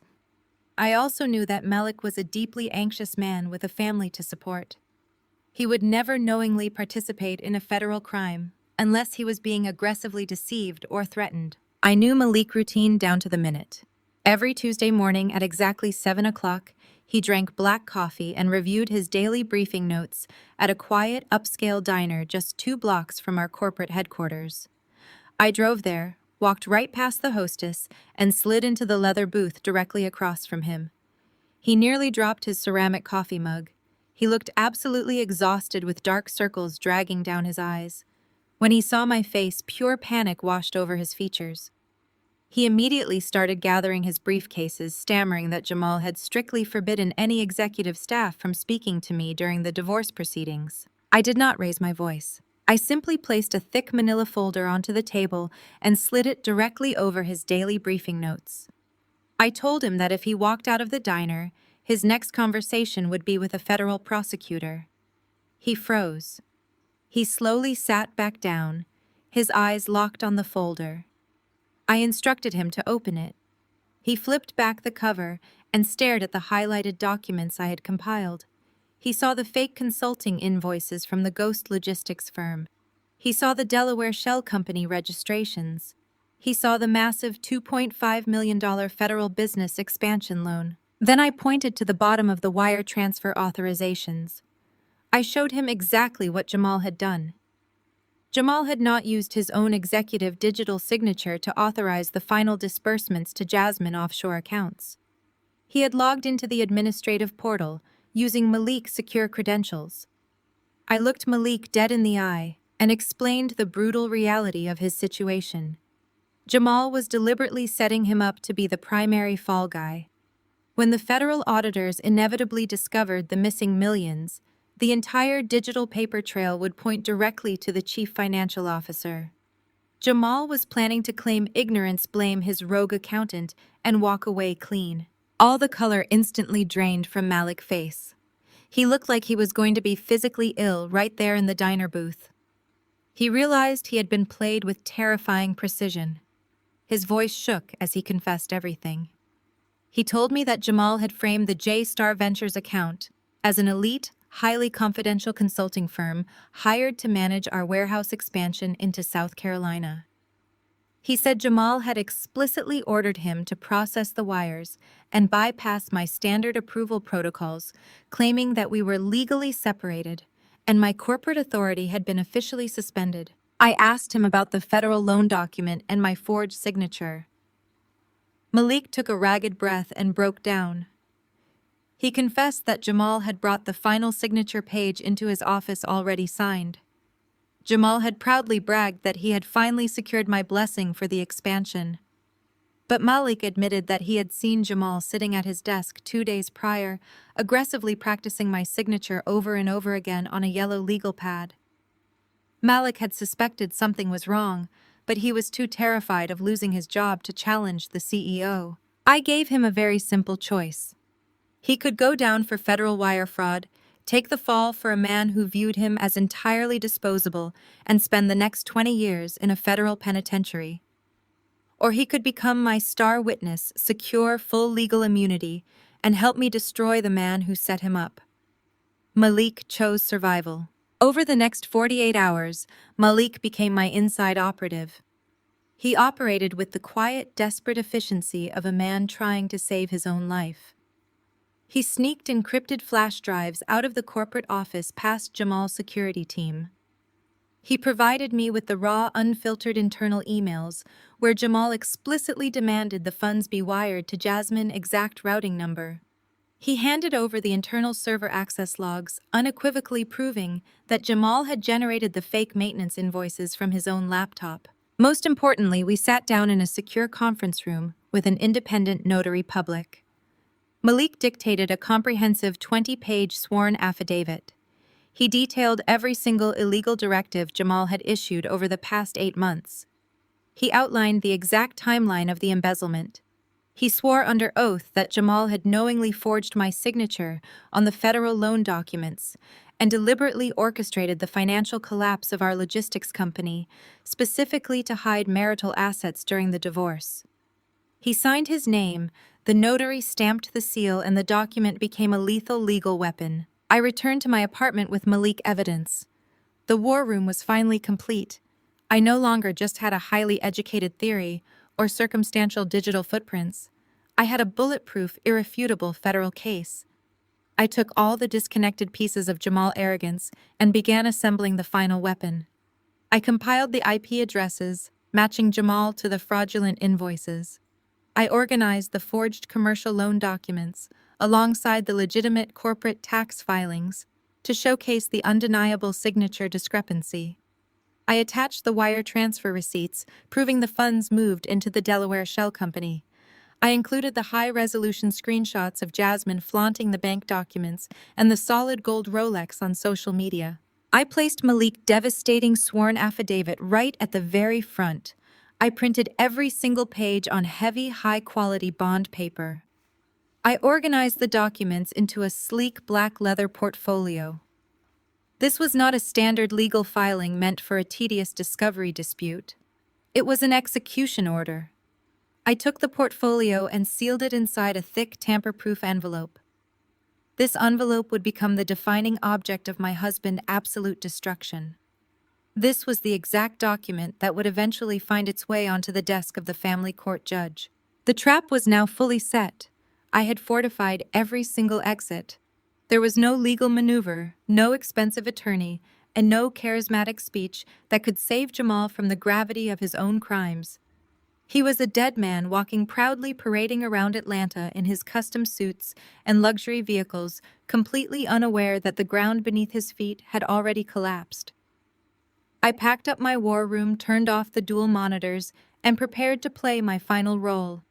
I just needed to let him lie under oath one last time before I dropped the match. 3 weeks after I sealed my dossier and dismantled his entire financial strategy from my small apartment, the official discovery phase of our divorce commenced. We were scheduled to meet for a formal legal deposition at a neutral location, a sterile high-end court reporting agency located in the heart of Midtown Atlanta. I needed to dress the part of the completely defeated, financially ruined wife. I went to a discount department store and bought a poorly tailored stiff polyester suit in a depressing shade of beige. I wore scuffed flat shoes and pulled my hair back into a tight, severe bun. I applied absolutely no makeup. When I looked in the mirror that morning, I looked exhausted, broke, and entirely out of my depth. It was the exact visual confirmation Jamal needed to fuel his massive, blinding ego. Walking into the waiting room of the agency, I was immediately hit by the overwhelming scent of expensive floral perfume. Jasmine was lounging heavily on a tufted leather sofa in the lobby, scrolling aggressively through her phone. She was practically shouting to whoever was on the other end of the line, loudly bragging about the massive deposit she had just wired for a luxury destination wedding in Cabo San Lucas. She boasted about flying out her entire bridal party first class and hiring a celebrity wedding planner to design custom floral arches. She was openly and shamelessly flaunting stolen federal funds in the lobby of a legal deposition.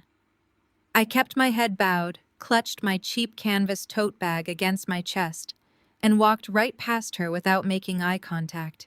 Inside the freezing, overly air-conditioned conference room, the stage was perfectly set. My attorney, an incredibly sharp and ruthless litigator named Valerie, sat beside me at the long oak table. She had reviewed my entire dossier front to back. She knew exactly what kind of lethal evidence we were holding, but her face remained a perfect, impenetrable mask of legal indifference. The heavy door swung open, and Jamal strutted inside. He was wearing a bespoke navy blue suit with a crisp silk pocket square, flanked immediately by his aggressive, high-priced corporate attorney. He looked like a man arriving to collect a prestigious business award, not a man finalizing a bankrupt divorce settlement. He sat across the table, unbuttoned his suit jacket with a practiced flourish, and offered me a look of profound, manufactured pity. I kept my eyes fixed firmly on the yellow legal pad in front of me, playing the role of the intimidated woman to absolute perfection. The videographer adjusted the camera lens and pressed the record button. A solid red light illuminated the room, accompanied by a soft mechanical beep. The court reporter asked Jamal to raise his right hand. He swore to tell the truth, the whole truth, and nothing but the truth under penalty of perjury.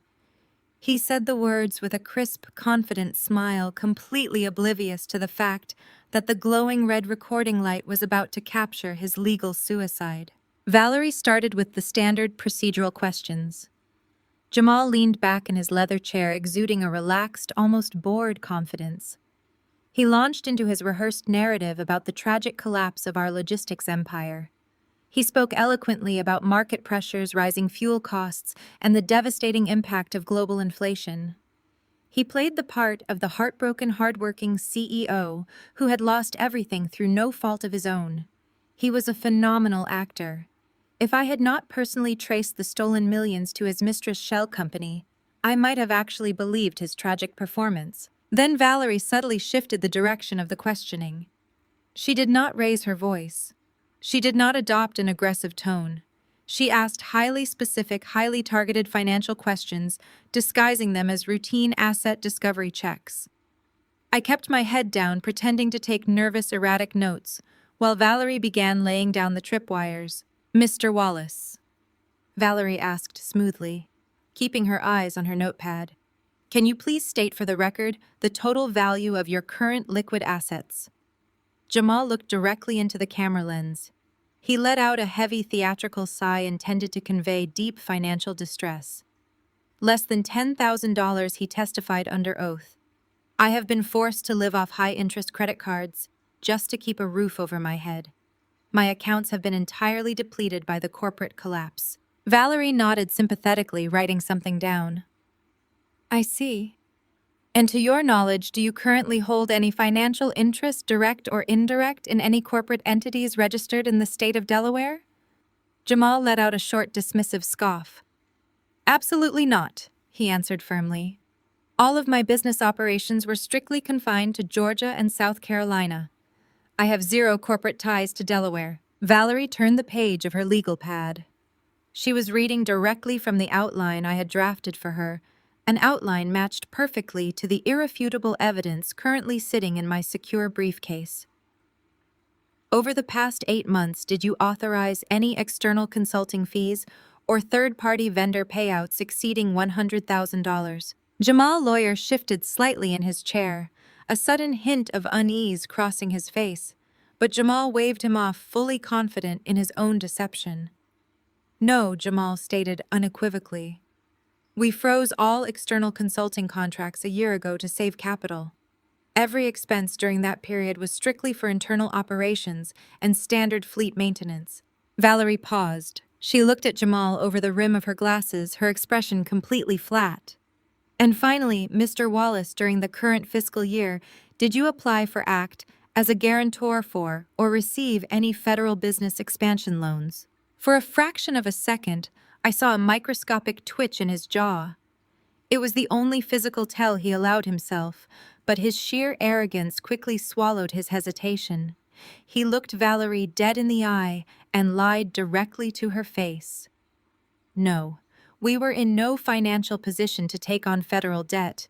I never applied for any such loan, and I certainly never received any federal funds. I stopped writing on my legal pad. The trap had slammed completely shut.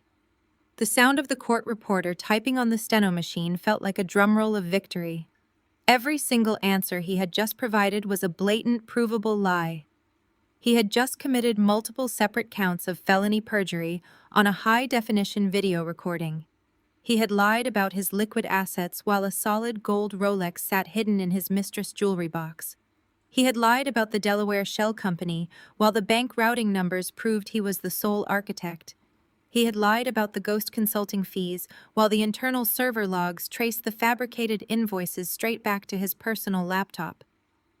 Most devastatingly, he had lied about the $2.5 million federal loan, while the forged documents bearing my stolen signature sat securely inside my locked portfolio, alongside the sworn confession of his own chief financial officer. Valerie thanked him for his time, her voice perfectly polite and professional.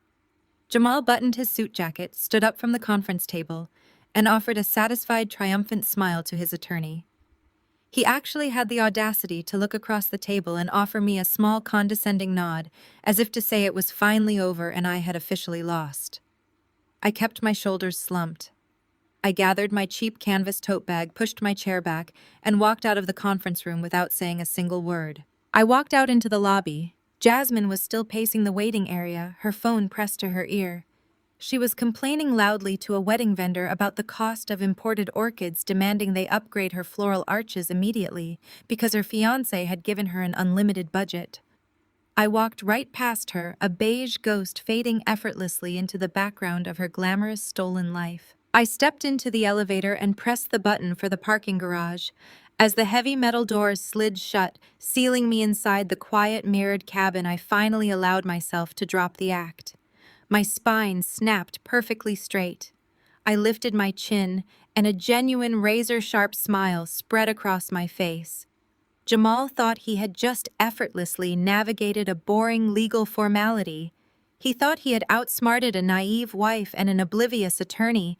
He had no idea he had just spent the last 2 hours willingly digging his own grave, pouring the concrete, and handing me the shovel to bury him alive. All that was left to do was present the evidence to a judge and watch the earth swallow him whole. 2 months after that deposition, the trap I had meticulously built inside my small, dark apartment was finally ready to spring. This brings us full circle right back to the exact moment I described at the very beginning of my story. The grand finale inside the Fulton County family courtroom. Jamal strolled through the heavy wooden double doors, looking like a king walking to his coronation. His custom Tom Ford suit was tailored to absolute perfection, and his heavy gold watch caught the harsh fluorescent lights of the courtroom. He walked with the relaxed, arrogant swagger of a man who firmly believed he had already won the war. Jasmine strutted in right behind him, taking her seat in the front row of the gallery. She crossed her legs deliberately, making sure everyone in the room could see the massive stolen diamond flashing on her finger. She looked around the courtroom with a bored, condescending expression, treating the legal dissolution of my 8-year marriage like a tedious errand she had to endure before her luxury vacation. I sat at the plaintiff table, wearing my simple tailored charcoal suit. My hands were folded neatly in front of me, resting on the polished oak wood. I projected absolute serenity. Jamal sat down at the defendant table across the aisle, leaned his body weight toward me, and delivered the sneering, arrogant threat that I will never forget. He told me I would never touch his money again, that I should have signed the miserable settlement he offered at the church banquet when I had the chance. Right on cue, Jasmine smirked from the gallery behind him, whispering loud enough for the court reporter to hear that I did not deserve a single dime. I did not cry. I did not argue. I did not give them the satisfaction of a reaction. I simply let them savor their imaginary victory for one last fleeting minute. The presiding judge, the Honorable Judge Davis, called the court to order. He was a veteran of the family court system, a no-nonsense man who had seen every iteration of messy divorces and hidden assets. but he had never seen anything like what was sitting inside my attorney briefcase. Jamal, high-priced corporate lawyer, stood up first. He buttoned his suit jacket, smoothed his expensive silk tie, and launched into a deeply rehearsed, highly theatrical performance. He addressed the bench with the slick, oiled confidence of a man who got paid $1,000 an hour to legally bully women into submission. He wove a tragic, sympathetic tale for Judge Davis. He spoke of insurmountable commercial debt, unpredictable global market crashes, and a brilliant logistics empire that had tragically collapsed under the weight of inflation. He formally requested that the court immediately finalize the dissolution of our marriage based on his submitted financial affidavits. He noted that because Jamal corporate entity was actively filing for Chapter 11 restructuring, there were absolutely zero liquid marital assets left to divide. He asked the judge to assign the remaining fabricated corporate debts equally between Jamal and myself. He was effectively asking the court to force me to walk away with nothing but the financial ruins my husband had maliciously manufactured. Jamal sat beside his lawyer, nodding solemnly, playing the part of the exhausted, defeated businessman flawlessly. When the defense attorney sat down, the courtroom was quiet. It was our turn. My attorney Valerie did not stand up and deliver a fiery, emotional speech.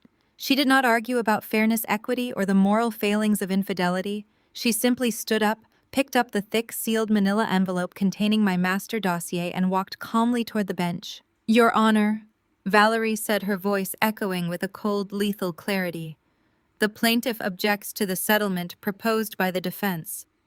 We request permission to submit one final piece of evidence directly into the record regarding the defendant's sworn financial affidavit and his current asset disclosures." Jamal lawyer stood up immediately, his face flushing with irritation. He loudly objected, claiming that the discovery phase was entirely closed and that this was nothing more than a desperate last-minute delay tactic from a bitter ex-wife who refused to accept reality. Judge Davis waved a dismissive hand at the defense attorney, silencing him instantly. The judge accepted the heavy envelope from Valerie. The silence that fell over the courtroom was absolute and suffocating. You could hear the faint ticking of the wall clock. I watched Jamal shift his weight in his chair. He glanced back at Jasmine, offering her a quick, reassuring wink. He truly believed there was nothing left for me to find. He believed his shell companies, his offshore transfers, and his forged documents were buried so deep that no family court judge would ever uncover them. He had no idea what was inside that envelope. It was not a plea for alimony. It was a perfectly organized execution. The first document in the dossier was Malik's 20-page sworn and notarized affidavit. The chief financial officer had explicitly detailed exactly how Jamal had ordered him to forge my signature, bypass compliance protocols, and embezzle the operational funds. The second section contained my comprehensive, impenetrable forensic breakdown. I had tracked every single cent of the $2.5 million federal loan, mapping the routing numbers from our corporate accounts directly into the Delaware Shell Company. The third section contained the irrefutable proof that Jasmine was the sole managing director of that fraudulent entity. I had included the state incorporation documents side by side with the high-resolution screenshots of her proudly flaunting the corporate bank statements and the stolen solid gold Rolex on her social media accounts. But the final document in the dossier was the most lethal of all. It was an official written confirmation letter from the Criminal Investigation Division of the Internal Revenue Service. It explicitly stated that based on the forensic evidence I had securely submitted to their field office weeks prior, an active high-priority federal probe had been officially launched against Jamal and his corporate entities. This brings us exactly to the moment where my story began. Judge Davis sliced the envelope open with a brass letter opener. I watched the veteran judge pull out the bound dossier. His eyes scanned the first page, reading Malik's sworn confession. His brow furrowed. He flipped to the second section, his eyes darting back and forth across the meticulous spreadsheets and routing numbers I had compiled. He flipped to the photographs of Jasmine, and then finally he reached the IRS confirmation letter. The stern, impassive lines of the judge's face suddenly broke. The routine boredom of a standard family court hearing completely vanished. A low, genuine chuckle rumbled in his chest, escaping his lips before he could stop it. It was a laugh of sheer staggering disbelief at the sheer magnitude of the audacity laid out on the papers before him. Judge Davis slowly adjusted his silver-rimmed glasses. He looked up from the devastating paper trail, the amusement fading from his eyes replaced by a cold judicial fury. He locked his gaze directly onto Jamal. "Oh, this is good," Judge Davis said, his voice dropping to a quiet, lethal register that sent a shiver through the entire room. The smugness completely melted from Jamal's face.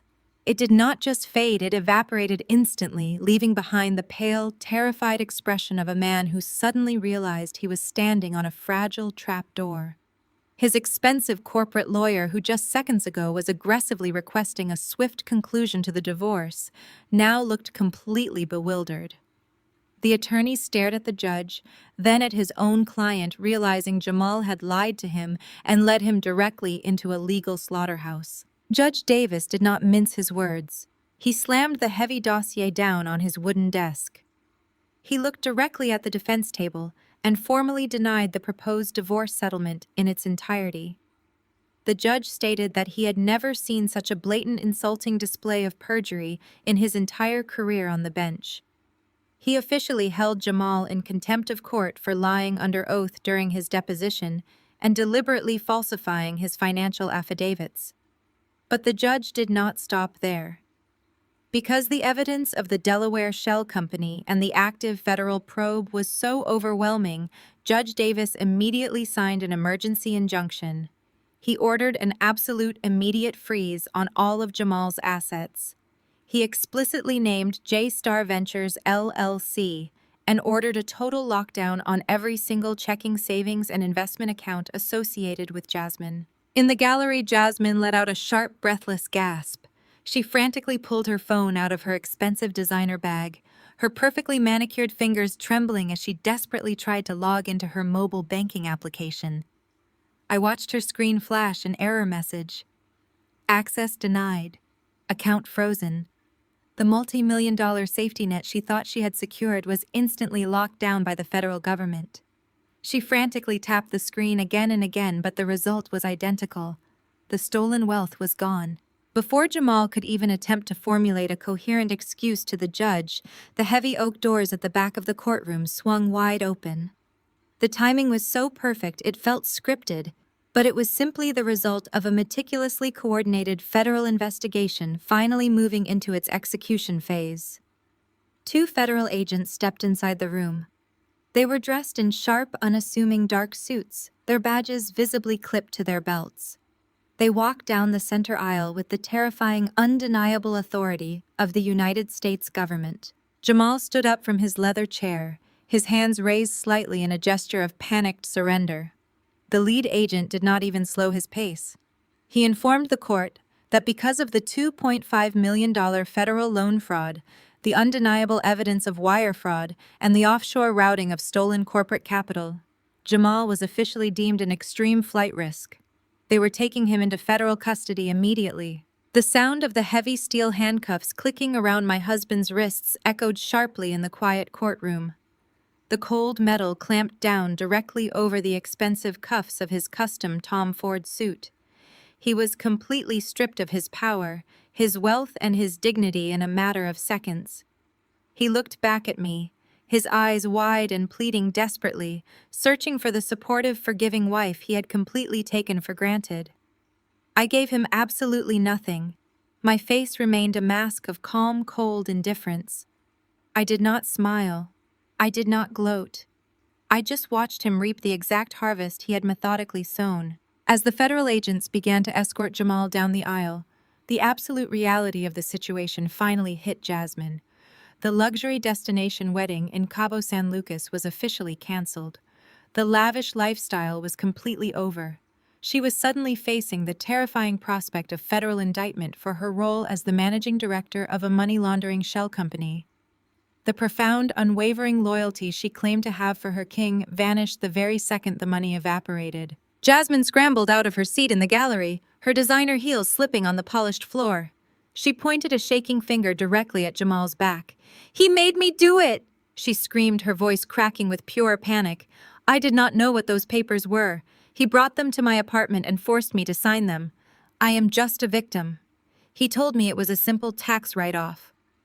She was sobbing uncontrollably now, throwing the man she supposedly loved completely under the bus in a desperate attempt to save herself from federal prison.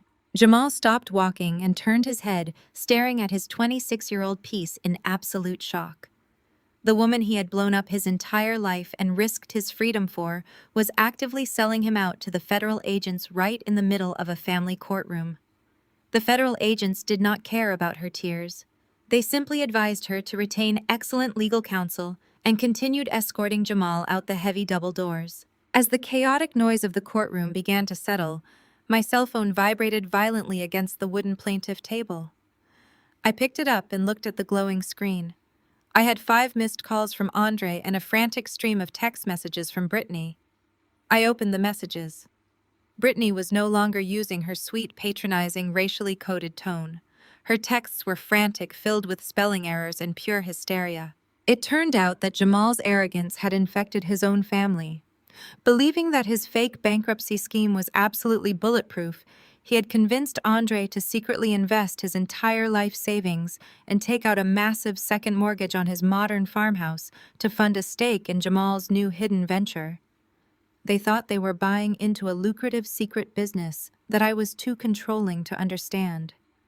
But because Jamal had co-mingled those family investments with the stolen federal loan money, the government had just seized everything. Andre and Brittany were completely bankrupt.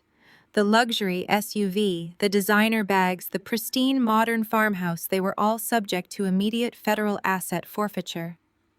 Brittany's elite lifestyle was completely destroyed overnight, becoming collateral damage in the very betrayal she had so proudly helped facilitate. I read her desperate pleading text messages asking me to please help them, to please tell the lawyers that their money was clean. I remembered her sitting in her pristine living room sipping wine and telling me to be grateful for the years Jamal gave me. I remembered her telling me to step aside quietly and avoid making a messy scene. I tapped the screen, blocked Brittany's number, blocked Andre's number, and slipped my phone securely back into my purse. Their financial ruin was not my responsibility. I stood up, thanked my attorney, and walked out of the courtroom. I pushed through the heavy exit doors and stepped out into the warm, bright Atlanta sun. The heat felt wonderful against my skin. I took a deep, cleansing breath of fresh air. I did not just survive the ambush my husband set for me. I did not just weather the storm of family betrayal and public humiliation. I took the very weapons they tried to use against me, sharpened them with absolute precision, and legally, financially eradicated them. I walked down the concrete steps of the courthouse, my head held high, leaving the wreckage of their arrogant choices entirely behind me. Never mistake a woman's silence for weakness. When they throw you to the wolves, do not scream, do not cry, and do not beg for mercy. Let them underestimate you. Let them believe they have won. While they are busy making noise and celebrating your demise, you stay quiet. You gather your receipts, you follow the numbers, and you turn your pain into a flawless, inescapable strategy. Then you step back and watch them lock the cage from the inside. The most powerful lesson from this ordeal is that true power lies in mastering your emotions. When people betray you, their goal is to trigger a reaction to justify their cruelty.